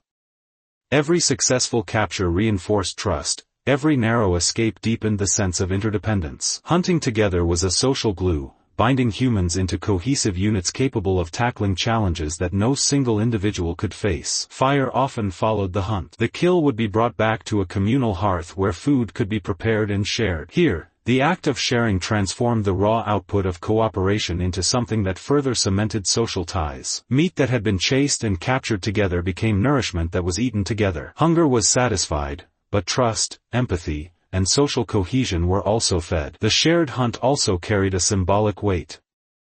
It embodied the principle that survival was interdependent. No hunter was an island. The health of the group depended on coordination and mutual support. This understanding likely influenced the development of early moral frameworks, the unwritten rules that governed behavior in groups. Helping others, honoring agreements, and acting responsibly were rewarded not by formal laws, but by increased chances of survival and continued access to shared resources. From a philosophical perspective, the shared hunt teaches us something profound about human nature. Cooperation is not a modern invention, it is ancient, encoded into our evolution. The act of pursuing prey together, of risking together, of triumphing and sometimes failing together, reveals the deep roots of empathy and collaboration. It shows that humans became extraordinary not by acting alone, but by finding ways to trust, communicate, and coordinate with one another, even with strangers who might later become allies. Even small details mattered: the order in which individuals approached prey, the placement of hunters around a herd, the timing of a strike, all carried lessons about patience, strategy, and mutual respect. These lessons were not written down. They were learned experientially, encoded in memory, and passed down through imitation and observation. Every hunt was a live classroom for social learning, reinforcing behaviors that would ensure survival for generations. The shared hunt also illustrates the role of risk in forging human bonds. Each hunt carried danger, injury from the prey, attacks from predators, or conflict within the group. By facing these dangers together, humans reinforced mutual reliance. Strangers who successfully hunted together were transformed into collaborators, allies, and sometimes family. The act of surviving a hunt together created bonds stronger than words could articulate. Modern humans still experience echoes of these dynamics. Team sports, military operations, group projects, and collaborative problem-solving all replicate the pressures, coordination, and interdependence first encountered in the shared hunt. The thrill of victory, the agony of narrow failure, and the sense of connection with one's team are ancient feelings, hardwired into our neurology through millennia of cooperative hunting. Ultimately, the shared hunt demonstrates that the roots of human society are entwined with our dependence on one another. Success was never just a matter of individual prowess. It required careful observation, precise communication, trust, courage, and empathy. Hunting together forged skills, relationships, and traditions that would ripple through generations, shaping the trajectory of human evolution. And so, when we envision that first silent hunt, hands signaling, eyes locking, bodies moving as one, we see more than a survival tactic. We see the moment when humans first discovered the extraordinary power of cooperation. The shared hunt was not just about catching prey, it was about catching each other, in the sense of trust, mutual reliance, and shared destiny. Through the shared hunt, humanity learned that life is never solitary. It is lived in connection, in coordination, and in the courage to rely on another, even before words existed to explain why. The moment a meal is passed is more than nourishment, it is an offering of inclusion. In prehistoric times, extending food to a stranger was a gesture loaded with meaning, a quiet ritual that communicated acceptance, trust, and belonging. The act transformed survival into connection, hunger into kinship, and a simple fire into a center of community. Picture the scene: a stranger approaches a camp, eyes cautious, body tense. The group around the fire pauses. One person tears a piece of roasted meat and, after a small hesitation, extends it across the circle. The stranger accepts. The gesture is small, silent, yet monumental. With that first bite, the stranger moves from outsider to participant, drawn into the subtle web of relationships that define human society. Anthropologists describe these gestures as ritualized sharing. They are more than acts of charity. They are structured social interactions designed to communicate intent and foster trust. Early humans discovered that the way food was offered mattered as much as the act of giving itself. Presentation, timing, and attention to hierarchy or courtesy all carried messages. Every subtle motion became part of a language, a code for welcoming, honoring, and including others. The ritual of passing the first meal was not without its risks. Trusting a stranger could be dangerous. Food could be stolen, withheld, or poisoned, accidentally or deliberately. Yet the rewards outweighed the risks. Groups that mastered this delicate balance of generosity and vigilance thrived. Sharing meals became a cornerstone of alliances long before formal agreements or spoken treaties existed. The emotional power of the ritual was profound. Hunger is primal, yet to have that hunger acknowledged and alleviated by another is deeply affirming. For the giver, there is satisfaction in exercising generosity and skill. For the receiver, there is relief, validation, and a sense of welcome. The first meal passed is never just calories, it is a tangible manifestation of care, empathy, and trust. Consider the gestures involved. The food might be broken into smaller pieces before being offered, signaling thoughtfulness. A child might receive a portion first, indicating respect for the vulnerable. Hands may be extended carefully, eyes met briefly to convey goodwill. These seemingly minor details carried enormous social weight. They set the tone for the relationship and established expectations for reciprocity. These rituals also reinforced social hierarchy and norms. Elders or skilled hunters might distribute portions first, teaching younger members the principles of respect and patience.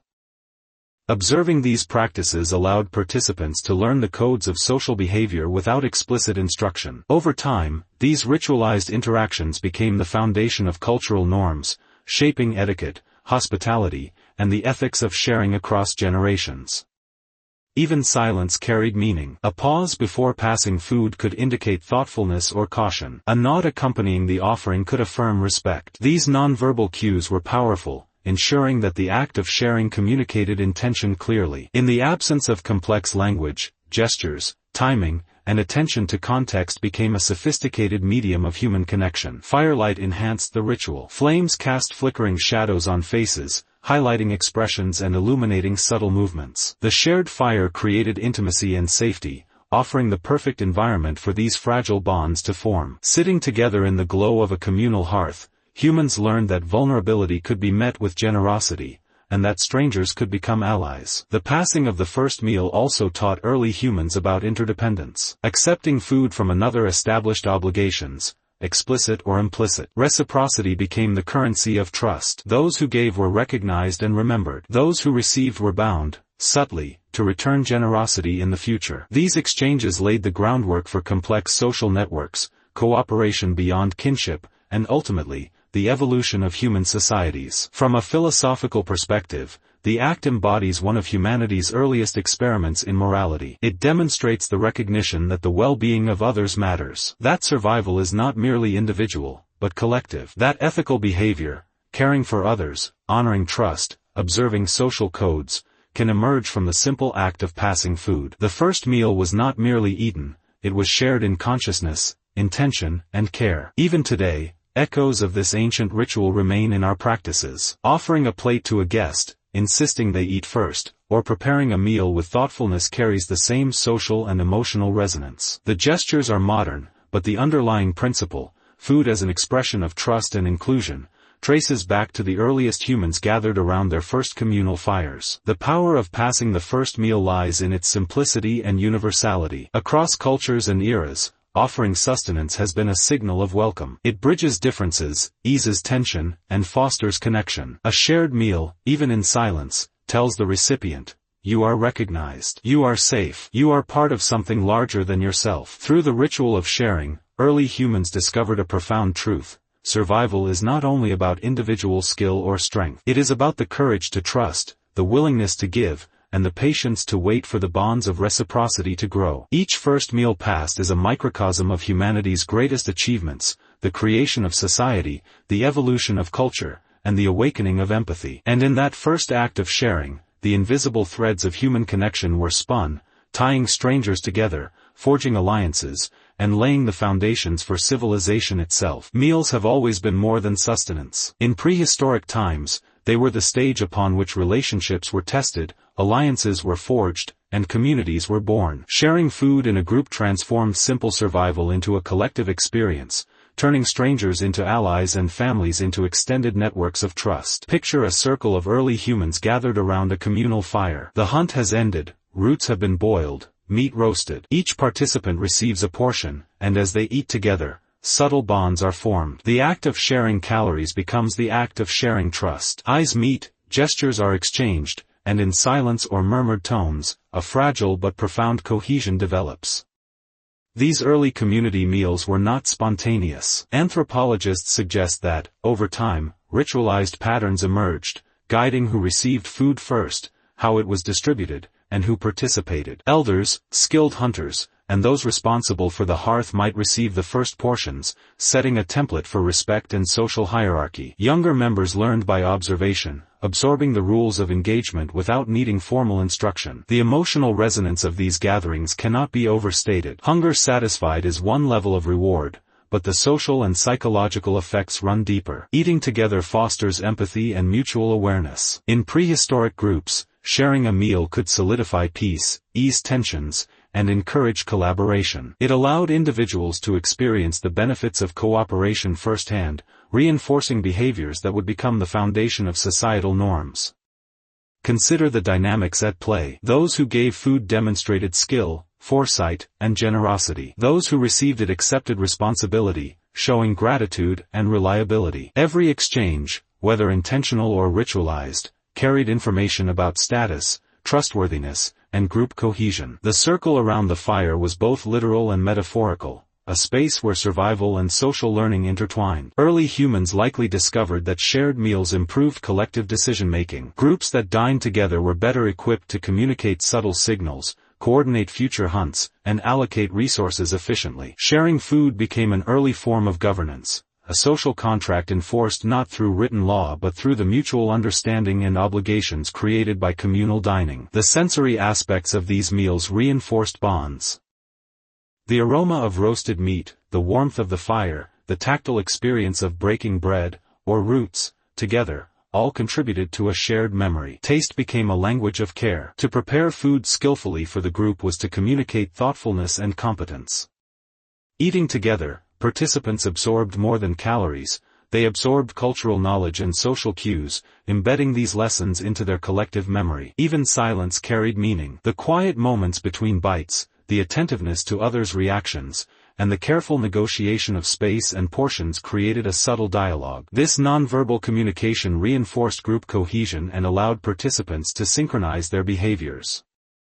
In many ways, early meals were rehearsals for social harmony, teaching humans the intricacies of empathy, respect, and cooperation. Firelight again played a critical role. The glow of flames provided a safe, shared space that encouraged trust and connection. Shadows flickered across faces, revealing expressions and intentions. The communal hearth became the nucleus of social life, a place where survival, culture, and emotion intersected. Around this fire, early humans rehearsed the rhythms of society long before language codified them. The practice of sharing meals had evolutionary advantages as well. Groups that mastered cooperative dining had higher survival rates. They reduced internal conflict, strengthened alliances, and maximized the efficiency of food distribution. Those who ignored these social rituals risked isolation or conflict, which could prove fatal in harsh prehistoric environments. Generosity, reciprocity, and shared responsibility were naturally selected traits, embedded into the very fabric of human evolution. Philosophically, these early community meals illustrate the power of interdependence. They show that humans are fundamentally social creatures. Individual survival is insufficient. Thriving requires coordination, trust, and mutual support. The act of breaking bread together is a rehearsal of humanity's greatest virtues: compassion, foresight, and cooperation. Across cultures and millennia, the echoes of these prehistoric meals persist. Rituals of hospitality, festive banquets, and communal dining traditions all carry the imprint of early human experiences. We recognize that sitting together to eat is not merely practical, it is symbolic. It is an acknowledgement that humans are stronger, wiser, and more fulfilled when they act as a collective. The bonds forged during shared meals extended beyond immediate survival. They enabled knowledge transfer, strengthened alliances, and facilitated the spread of innovations, from hunting techniques to fire management. By breaking bread together, early humans built networks that transcended kinship, creating a foundation for the growth of villages, towns, and eventually civilizations. Even today, the principles remain the same. A family dinner, a community feast, or a simple gathering of friends carries forward the legacy of the earliest communal meals. The psychological and social benefits are timeless: connection, empathy, trust, and the reinforcement of shared identity. Each act of eating together is a direct descendant of the prehistoric practice of building bonds through food. Ultimately, breaking bread together was more than a necessity, it was a profound social experiment, a way of testing and affirming trust, loyalty, and cooperation. It transformed the simple act of eating into a practice that would shape human societies for millennia. Early humans discovered that the path to thriving was paved not only with food but with generosity, ritual, and the courage to share. Through these meals, strangers became companions, groups became communities, and the human story began to expand, beyond the individual into something far larger and more enduring. The communal table was, in its own way, one of humanity's first stages, where the drama of cooperation, trust, and empathy unfolded night after night around flickering firelight. The fire was more than a source of warmth, protection, or cooked food. It was a stage upon which humanity rehearsed its first great lessons in cooperation, empathy, and memory. Around the flames, hunger was not just satisfied, it was transformed into harmony. In these glowing circles of light, the foundations of human society were laid, one shared story, one shared meal, one shared silence at a time. Imagine a group of early humans gathered after a long day of gathering and hunting. The sun has set, shadows stretch across the landscape, and the world beyond the fire is a canvas of darkness filled with unseen dangers. Within the circle of light, however, safety exists. Here, hands pass food, children sit wide-eyed, and voices, whether soft murmurs or guttural sounds, begin to weave a rhythm of belonging. The fire is both boundary and bridge. It marks the edge of danger and the center of connection. Anthropologists suggest that the fire created a unique environment for social learning, a kind of prehistoric classroom where lessons were not written but lived. Stories were told in gestures, demonstrations, and expressions. Children learned which plants could be eaten and which to avoid by watching elders handle roots and berries. Young hunters learned patience by observing season trackers discuss or reenact the day's hunt. The fire amplified this process, providing a focal point for attention, a shared stage for teaching, and a space in which memory and meaning could be collectively shaped. But the lessons around the fire went beyond survival skills. They were lessons in coexistence. When food was shared in that circle, fairness was modeled. When disputes arose, firelit gatherings offered a chance to resolve them in the presence of the entire group. Fire gatherings were social mirrors, reflecting not only the practicalities of life but the deeper currents of trust, respect, and cooperation. The harmony forged here was fragile but profound. Consider the subtle negotiations involved in a shared meal, the distribution of food, the patience to wait one's turn, the restraint not to hoard, the gratitude expressed in body language or gesture. These seemingly small actions carried immense significance. They taught the group, and especially the young, that survival was collective, not solitary. Through repetition, harmony became habit, and habit became culture. Silence, too, was an instructor. Not every lesson required words. The stillness of the fire circle allowed emotions to surface and be observed. A comforting hand on the shoulder, a smile offered across the flames, or even the respectful acknowledgement of another's space, all were forms of communication. These gestures taught empathy long before language could fully articulate it. Around the fire, humans rehearsed what it meant to live together, not just side by side, but in true interdependence. The fire also gave birth to storytelling, arguably the most transformative form of social learning in human history. Early humans likely used gestures, chants, and rudimentary sounds to recount hunts, recall dangers, and explain natural mysteries. These narratives served both as entertainment and as education. They were mnemonic devices, helping the group remember where water could be found, which animals to avoid, and how to predict seasonal changes. Yet beyond utility, stories instilled values. They emphasized bravery, cunning, cooperation, or the dangers of selfishness. Through narrative, lessons became not just rules but shared myths, carried forward across generations. What made firelight storytelling unique was its collective audience. Unlike private lessons passed from parent to child, fire gatherings brought the entire group together. Everyone listened, everyone learned, and everyone contributed. The rhythm of crackling wood and the glow of flames created a shared sensory environment that made stories memorable. In this way, firelight acted as humanity's first theater, and humans as both actors and spectators of their own evolving culture. Harmony also emerged from the rhythm of repetition. Night after night, the fire provided continuity. While the world outside was unpredictable, storms, predators, hunger, the fire circle was dependable. Its rituals became anchors in the chaos of existence. This consistency gave humans not only survival advantages but also psychological comfort. Predictability bred trust, and trust was the seed of harmony. We must also consider the symbolic role of fire. It was more than physical,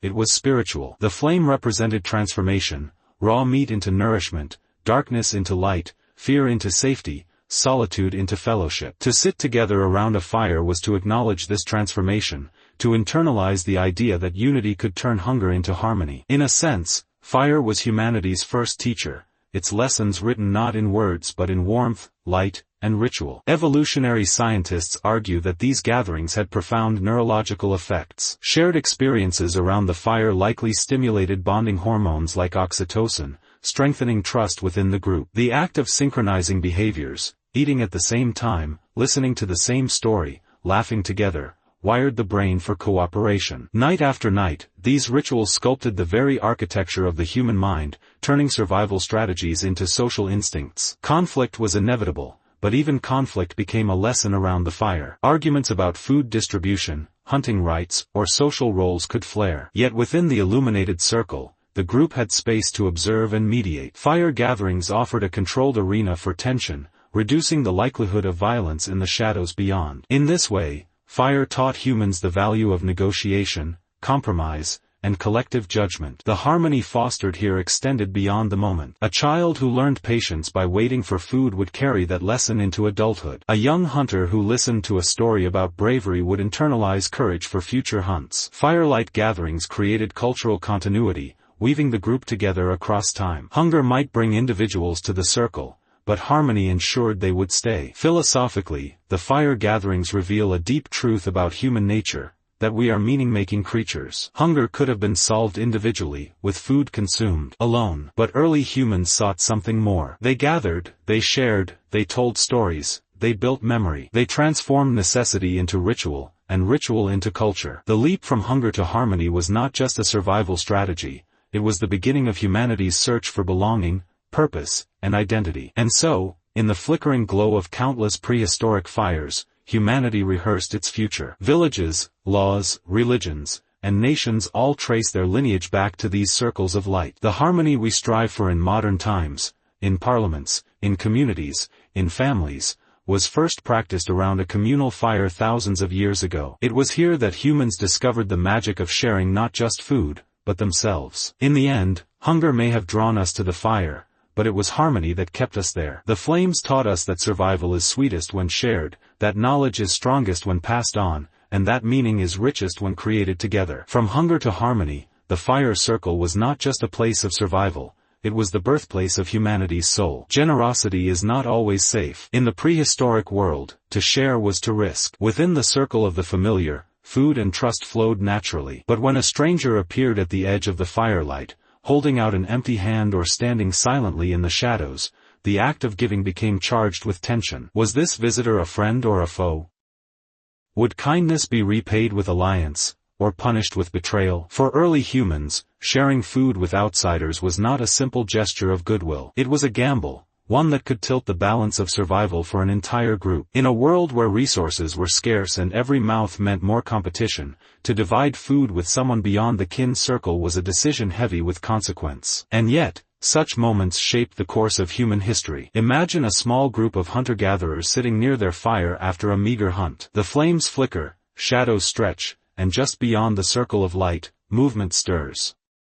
A lone figure approaches, an unfamiliar face, a stranger from another band. Hunger is visible in their posture, desperation in their eyes. They step forward, risking rejection, perhaps even violence, in the hope of mercy. The group faces a choice: extend generosity, or guard what little they have. Generosity in this context carried risks on many levels. Material risk was the most obvious. Food was life, and giving it away could weaken the group's own chances of survival. To share meant fewer calories for children, fewer reserves for hunters, less energy for the sick or elderly. A single act of generosity could tip the delicate balance of survival. There was also social risk. To offer food to an outsider could stir resentment within the group. Some might question the decision, accusing the giver of favoritism, recklessness, or weakness. Others might worry that generosity invited exploitation, that strangers would return again and again, draining resources. In a world where cohesion was everything, even a small crack in trust could destabilize the group. And beyond material and social concerns lay the physical risk. Strangers were not just hungry, they could be scouts testing defenses before an attack. An outsider who accepted food today could return tomorrow with allies to seize more by force. Hospitality could be mistaken for vulnerability. In such a world, generosity was never blind. It was always measured, deliberate, and fraught with danger. Yet, despite these risks, humans did share with outsiders. The archaeological record offers hints of intergroup exchanges: stone tools traded across great distances, ochre passed between bands, shells carried inland from the coast. These artifacts suggest that generosity, and the trust it built, was sometimes extended beyond the safety of kin. Such exchanges may have begun with food, the most immediate and powerful currency of survival. Why risk generosity at all? The answer lies in possibility. To share with outsiders opened the door to new alliances,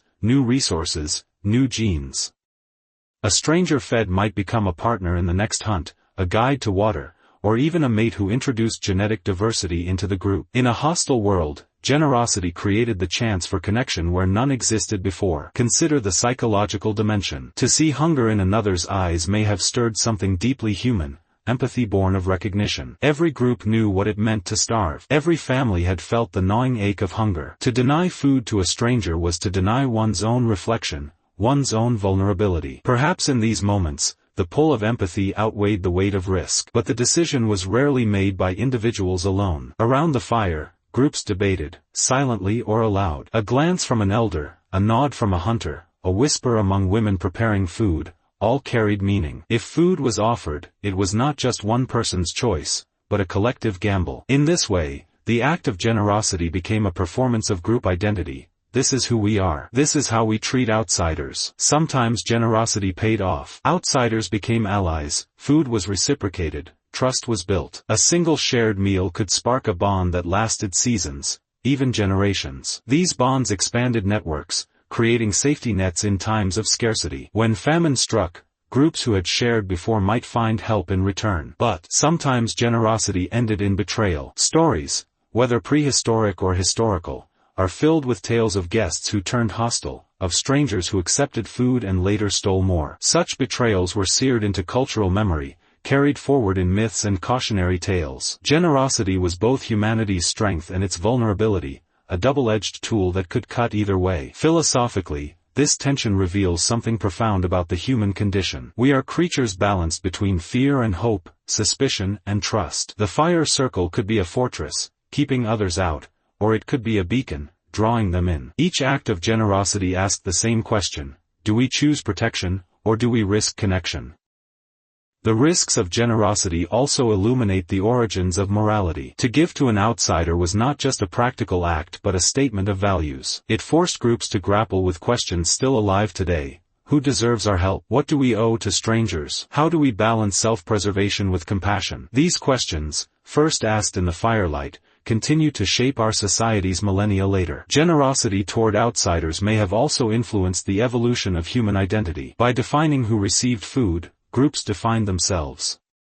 Outsiders were sometimes drawn in, made kin by ritual or marriage. Other times, they were excluded, reinforcing boundaries of us and them. Each decision to share, or not to share, helped sculpt the contours of community, belonging, and exclusion. The risks of generosity remind us that progress was never inevitable. The first time a stranger was fed, it could have ended badly. The fact that generosity persisted suggests that its rewards, over time, outweighed its dangers. Without these risky acts of trust, human networks might never have expanded, ideas might never have spread, and our species might never have woven itself into the interconnected tapestry we know today. So picture again that lone figure at the edge of the fire. Hunger in their eyes, hesitation in their step. The group hesitates too, torn between caution and compassion. A piece of meat is extended, slowly, carefully. The stranger accepts. A risk has been taken, a gamble placed. The outcome is uncertain, but the moment is monumental. In this fragile gesture of generosity, humanity's story takes a step forward, toward connection, toward cooperation, toward a future shaped not just by survival, but by trust. When food was first shared with strangers, it was rarely forgotten. A gift given sparked an unspoken expectation, a quiet thread stretching between giver and receiver. That thread, fragile yet resilient, would become one of the most powerful forces in human history: reciprocity. Unlike the one-time act of generosity, reciprocity was not about the moment, it was about the future. To give food today was to plant a seed of obligation, to trust that the other would return the favor tomorrow. In a world where fortune shifted with the seasons and survival was always uncertain, reciprocity transformed chance kindness into lasting security. Imagine a band of early humans who stumbled across an unexpected bounty, perhaps the carcass of a large animal found already dead, too much for one group to consume alone. They called others to share in the feast. Days later, when their own hunt failed, those same others arrived with tubers, berries, or scraps of meat. No one had spoken of debt. No one had drawn up contracts. Yet a silent economy was born, an economy not of money, but of memory. This memory was the foundation of trust. Early humans had long minds and longer stories. Around the fire, children were told who had shared and who had withheld. Generosity built reputation, and reputation built networks of support. A person remembered as a giver could walk into another band's camp with greater safety because their past actions spoke before their lips did. In this way, reciprocity shaped not just survival, but social identity. Anthropologists studying hunter-gatherer groups today see the same patterns at work. Among the Kung of the Kalahari, among Inuit hunters in the Arctic, among Amazonian tribes, sharing food creates bonds of reciprocity that stretch far beyond the meal itself. A gift of meat is rarely a gift alone, it is an investment in future security, a way of weaving oneself into the fabric of the group. But reciprocity was not always equal, nor always immediate. Sometimes a large gift would take years to be repaid. Sometimes repayment came in forms other than food, guidance to a hidden spring, assistance in battle, a promise of marriage between families. What mattered was not exact balance, but the continuity of exchange. The cycle had to turn, even if slowly. The power of reciprocity can be glimpsed in the archaeological record. Shells from the ocean appear hundreds of miles inland. Stone from distant quarries turns up in regions where it could not naturally occur. These traces tell of exchange networks, of objects passed hand to hand, group to group, often accompanied by food, stories, and ritual. What we see as artifacts were once tokens of relationship, markers of a system of reciprocity that bound people together across vast landscapes. Psychologically, reciprocity worked because it tapped into two deep instincts, gratitude and fairness. To receive food stirred gratitude, a warm recognition of being valued and cared for. Gratitude, in turn, motivated return. To give food and receive nothing back, however, stirred resentment. Fairness mattered, too much taking, not enough giving, and the invisible thread of reciprocity snapped. Thus, the system policed itself not with laws, but with emotions.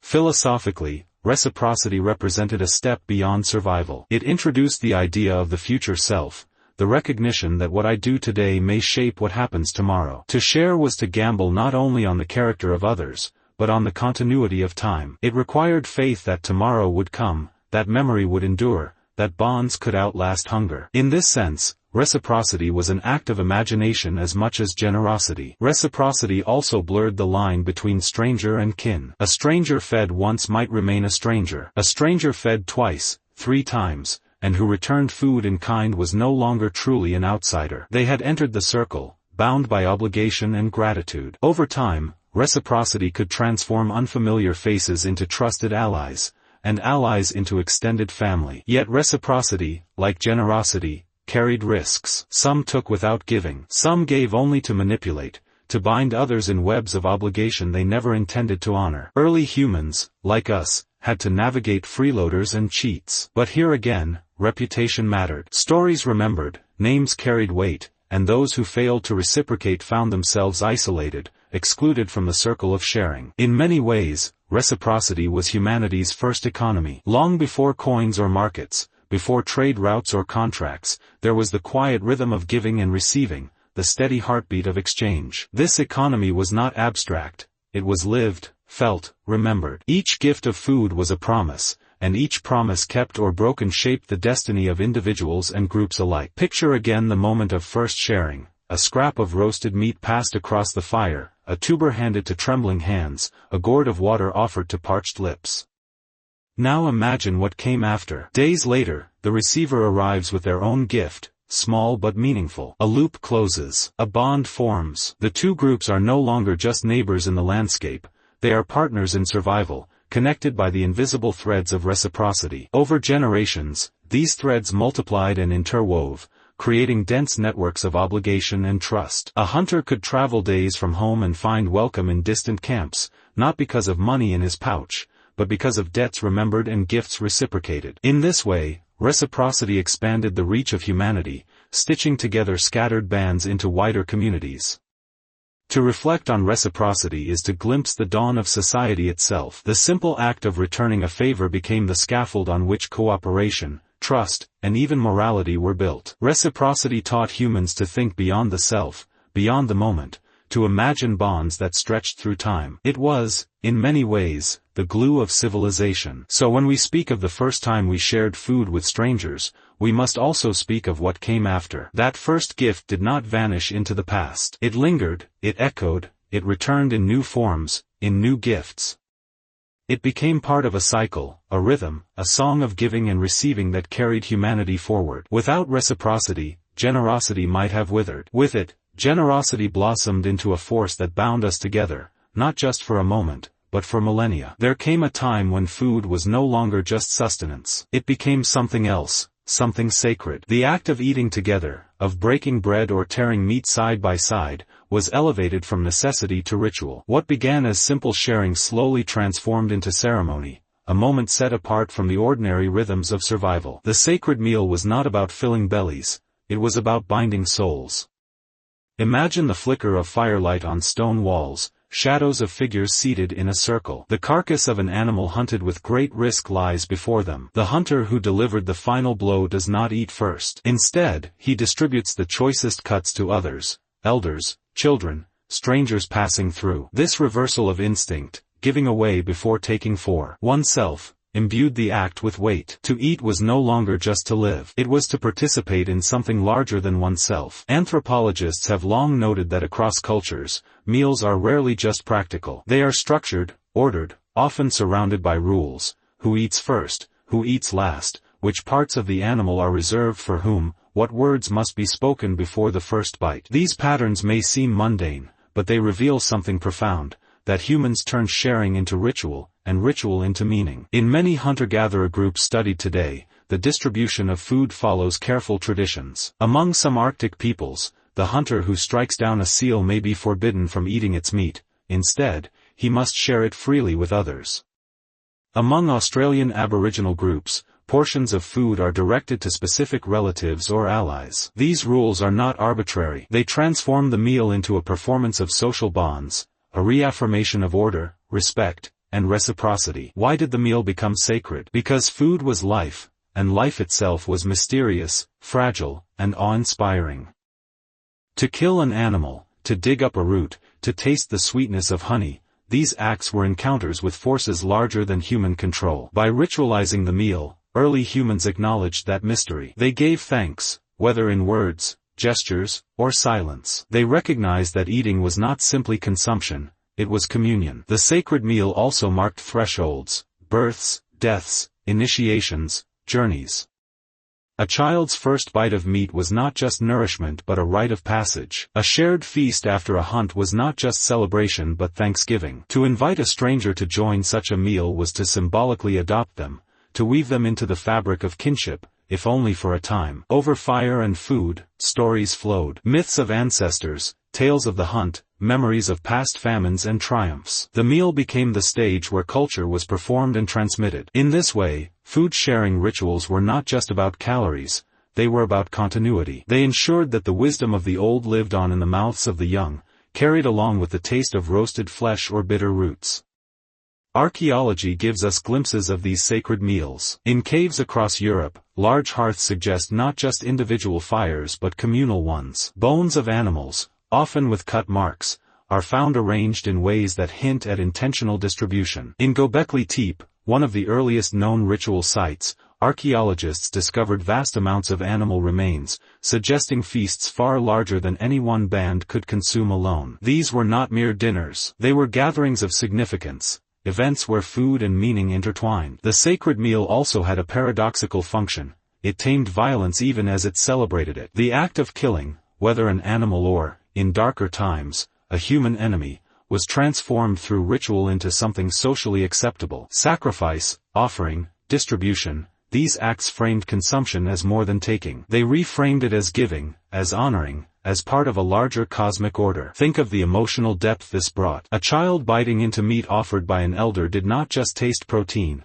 they tasted belonging. A stranger receiving a share at the fire did not just eat, they entered, however briefly, into the sacred circle of us. The meal was a moment where the boundary between self and other blurred, where the community reaffirmed its shared life. Philosophically, the sacred meal pointed to one of humanity's greatest realizations, that survival alone was not enough. Meaning had to be woven into survival. Ritual meals gave structure to uncertainty, dignity to hunger, purpose to risk. They reminded humans that they were not just animals consuming flesh, but beings capable of reverence, of gratitude, of seeing in the simple act of eating a reflection of the mysteries of existence.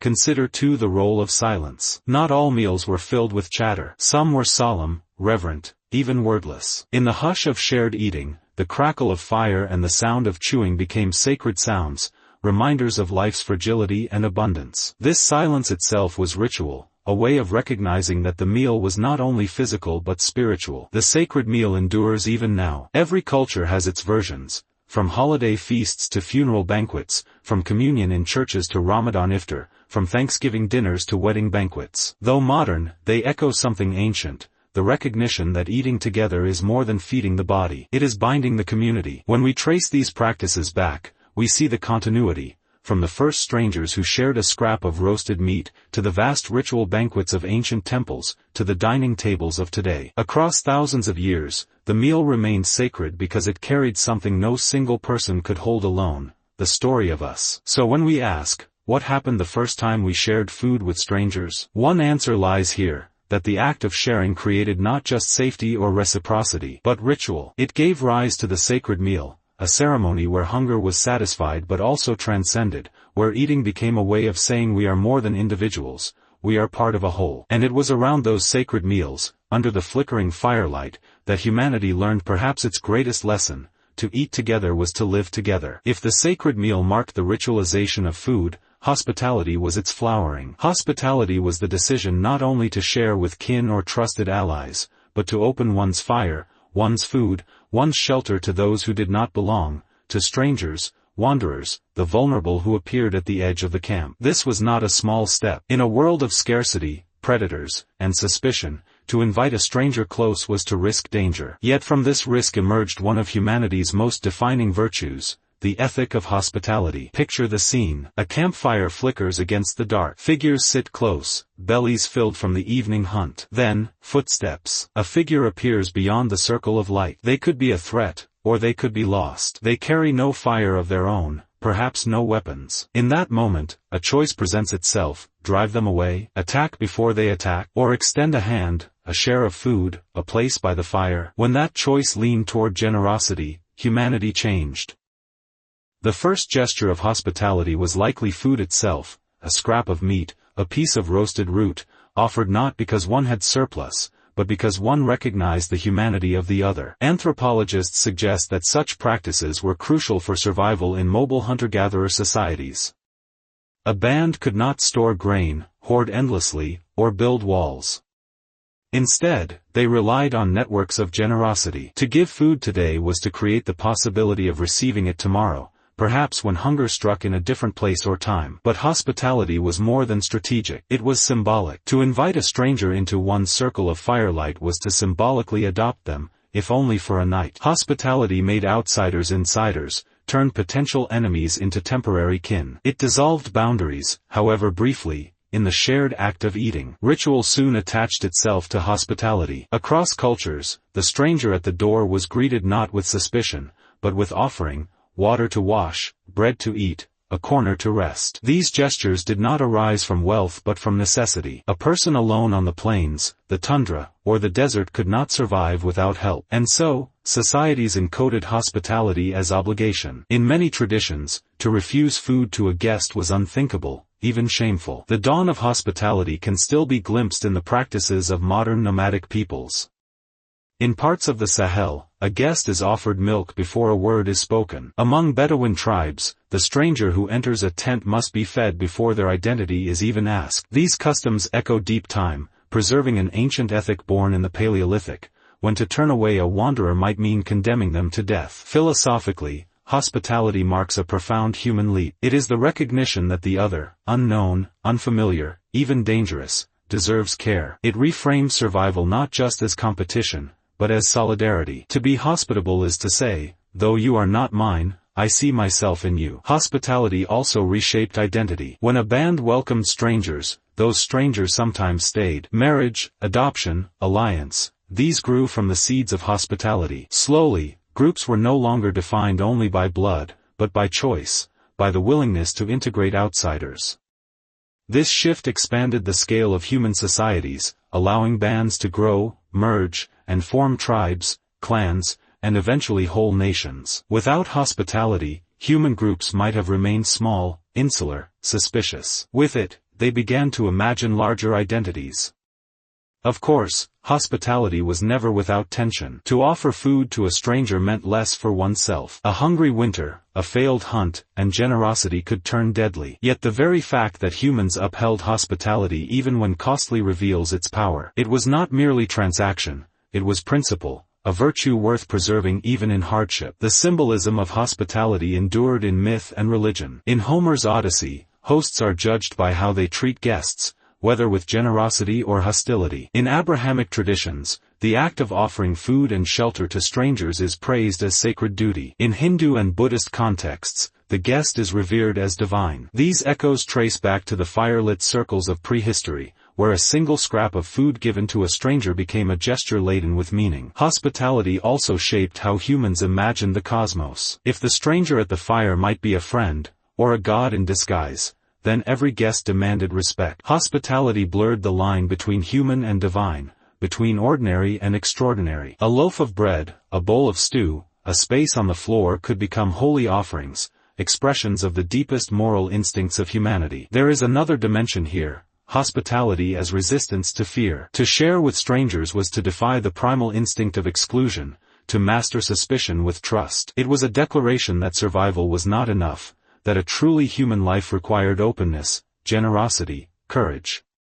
This courage transformed landscapes of danger into landscapes of encounter. And yet, hospitality was fragile. History is filled with its betrayals, guests slaughtered, hosts deceived, alliances broken. But these very betrayals reveal how sacred hospitality was considered. To violate it was not just cruelty but sacrilege. Rules emerged: the guest must not harm the host must protect the guest. Food once shared created a bond that violence could not erase. At its dawn, hospitality was not a matter of comfort or luxury. It was survival reimagined as meaning. A wandering stranger, seated by the fire, eating meat hunted by others, represented a bridge between worlds. That bridge allowed humanity to grow beyond its immediate circle, to weave networks of trust, kinship, and alliance that would one day span continents. The dawn of hospitality teaches us something about who we are. We are not merely hoarders of food or protectors of kin. We are also, at our best, beings who open our circle, who risk generosity,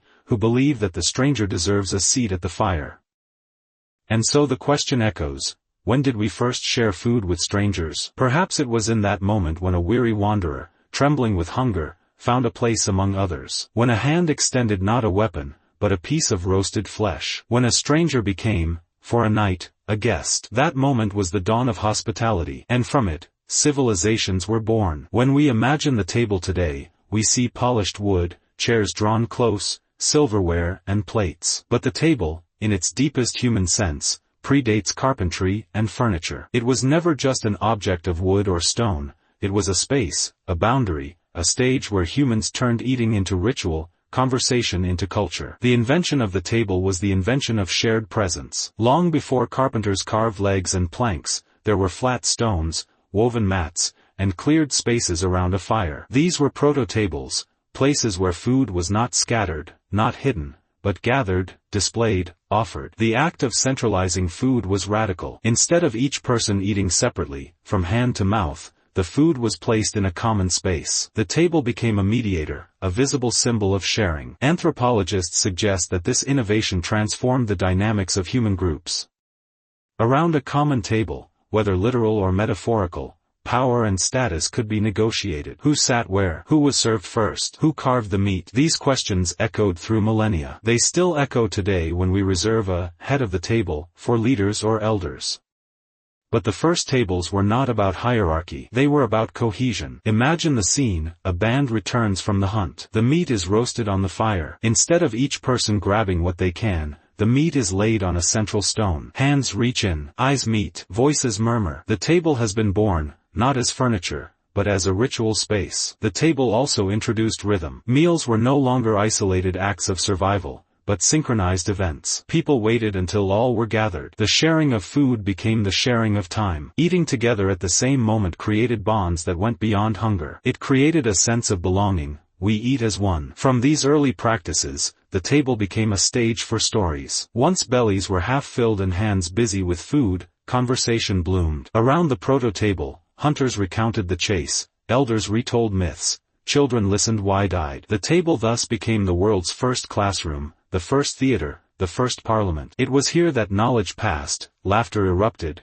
disputes were settled, and decisions made. The table transformed food into narrative. A piece of meat was no longer just fuel, it was a trophy, proof of skill, evidence of courage. Roots dug from the ground became tokens of care, gathered by those who stayed behind. The table made food visible, and in visibility, it became symbolic. To place food on the table was to say, this is for us, not just for me. Over time, the table became embedded in ritual. In early farming communities, communal granaries and feasting halls replaced the fire circle. Large stone slabs in megalithic sites, perhaps used for offerings or collective meals, hint at this shift. The Neolithic table was not only domestic, but sacred. To eat together was to align with gods, ancestors, and the cycles of the earth. Even today, echoes of this sacredness persist. We bow heads before meals, light candles on dining tables, break bread as a sign of peace. The table retains its aura of ritual because it carries the memory of those early moments when food was first made communal. But the invention of the table also introduced complexity. With centralization came politics. Who controlled what was placed on the table? Who decided portions? Inequalities emerged. In some groups, elders or hunters claimed the choicest cuts. In others, ritual rules dictated that guests or children eat first. The table became a mirror of society, sometimes egalitarian, sometimes hierarchical, always meaningful. Philosophically, the table represents one of humanity's most profound achievements, the transformation of necessity into ceremony. We must eat to live. But to eat at a table is to say, life is not only about survival. Life is also about presence, about being together. The table elevates the mundane into the meaningful. Hospitality, too, crystallized at the table. To invite someone to one's table was to extend trust and kinship. At the table, enemies could become allies. Treaties in ancient societies were sealed not by contracts, but by shared meals. Bread broken together, salt tasted in common, bound people more powerfully than ink. The table was thus political as well as personal, a place where alliances were forged and communities expanded. And then there is memory. Tables hold memory like few other human inventions. Families recall who once sat where, what was eaten, what stories were told. Archaeologists uncover ancient hearths surrounded by artifacts that speak of meals long gone. Each table, from a flat rock on a savanna to a banquet hall in Rome, holds the ghost of conversations, of laughter, of silence. Even language remembers this power. Table is not only a noun, but a verb. To table something is to place it in view, to make it part of collective consideration. To bring to the table is to contribute. The table is thus more than wood. It is metaphor, a way of imagining how humans exist together. The invention of the table was not inevitable. Many species eat together, but few ritualize it. Wolves share a carcass, but not around a table. Birds gather at feeding sites, but without ceremony. Humans alone took the act of feeding and surrounded it with symbols, rules, and stories. We invented not only food, but cuisine, not only eating, but dining. The table is the bridge between hunger and culture. And so, we return to the first table. Not carved oak, not marble, not even a crafted slab. Simply a space where food was placed in common view. Around that space, people gathered, sat, spoke, remembered. In that moment, humanity discovered that to share food was also to share meaning. The table was our first altar, our first parliament, our first family hearth. To ask when the table was invented is to ask when we began to see eating as more than survival. It was invented in the moment we stopped eating alone and began to eat together. That was the true invention, not of furniture, but of fellowship. And in every meal we share today, every table we sit at, every story told over food, the echo of that ancient invention lingers. The table remains as it always was, the stage upon which humanity became itself. If the first shared meal was simple, a bone of meat roasted on a fire, a handful of roots, a gesture of generosity, the first banquet was its opposite, abundance, spectacle, performance. It was humanity's way of saying, we have more than enough, and we will share it together, not just for survival, but for joy, for memory, for meaning. The banquet did not emerge suddenly. It grew slowly from the practices of sharing, ritual, and table-making that came before. But at some point in our prehistoric journey, humans discovered that food could be gathered, preserved, and presented not only to satisfy hunger, but to display identity, power, and belonging. This was the first banquet, a collective act of storytelling through food. Imagine a wide clearing in a Neolithic village. At the center, a great fire blazes. Around it, people carry baskets heavy with grain, clay pots bubbling with stew, skewers of roasted meat. The smell thickens the air. Children run in excitement, elders sit waiting, strangers and kin gather side by side. It is not just a meal, it is an event, an announcement. We are many. We are strong. We are one. Archaeologists find traces of these early banquets. Enormous pits filled with animal bones, far more than a small group could consume. Broken pottery scattered across sites, evidence of cooking on a scale beyond daily life. At places like Göbekli Tepe, feasting seems to have been central, perhaps even the reason the great stone monuments were built, to host gatherings that bound distant groups together with food, drink, and ritual. The banquet transformed food into theater. No longer hidden in private, it was displayed, offered, consumed in full view. A single haunch of meat became a symbol of generosity, an overflowing bowl of grain, a sign of prosperity. At the banquet, food was not only eaten, it was performed. Each gesture, pouring, carving, handing, was part of a choreography that said, "Look what we can give, look what we can share." But the banquet was more than a performance of abundance, it was a rewriting of relationships. At banquets, strangers became allies. Feasting together created obligations, debts, and loyalties.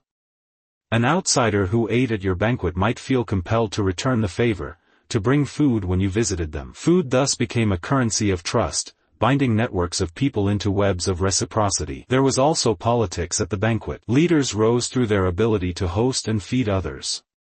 Those who could provide lavishly were remembered, respected, even followed. To sit at the banquet table was to participate in a social order where power was flavored by generosity. This dynamic shaped human communities for millennia, from tribal feasts to royal courts, from village festivals to state banquets. But banquets were not only political, they were sacred. They often coincided with harvest festivals, solstices, or ceremonies for the dead. Food was offered not only to the living, but to the spirits, ancestors, and gods.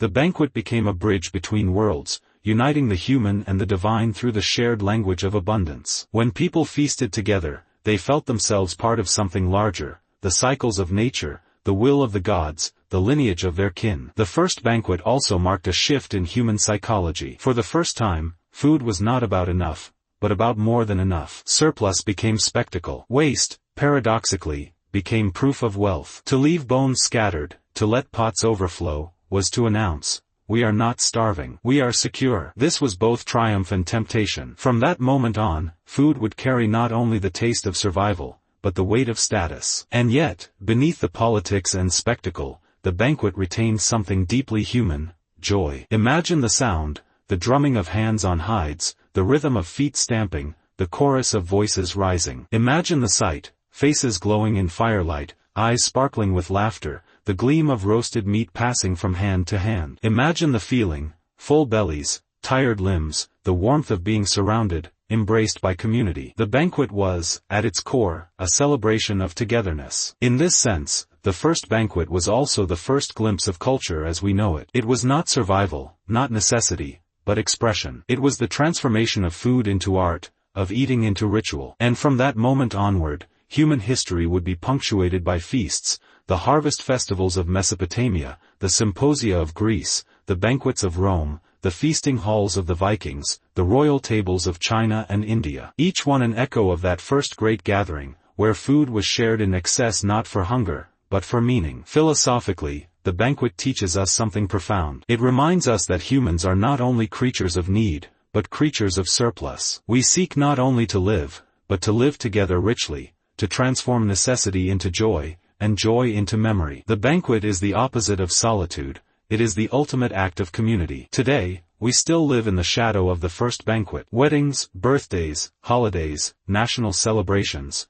What are they but banquets in modern form? Tables stretch long, food piles high, music fills the air, stories are told and retold. We may use different ingredients, wear different clothes, sit under roofs instead of stars, but the essence is unchanged. Food shared in abundance to bind us together. And so the story comes full circle. From the first cautious offering of food to a stranger, to the first shared fire, to the invention of the table, to the grand spectacle of the banquet, humanity's story of sharing food is also its story of becoming human. Each meal shared was a step toward culture, society, and civilization. Each offering carried a promise. You are not alone. You belong here. The banquet, then, was not just the end of one chapter, but the beginning of another. It was the moment when food stopped being survival and became civilization. And perhaps, when we sit at our own feasts today, raising glasses, breaking bread, laughing across tables, we are not so different from those first people long ago. We too gather in abundance. We too tell stories with food. We too become human again in the act of sharing. The first banquet may be long gone,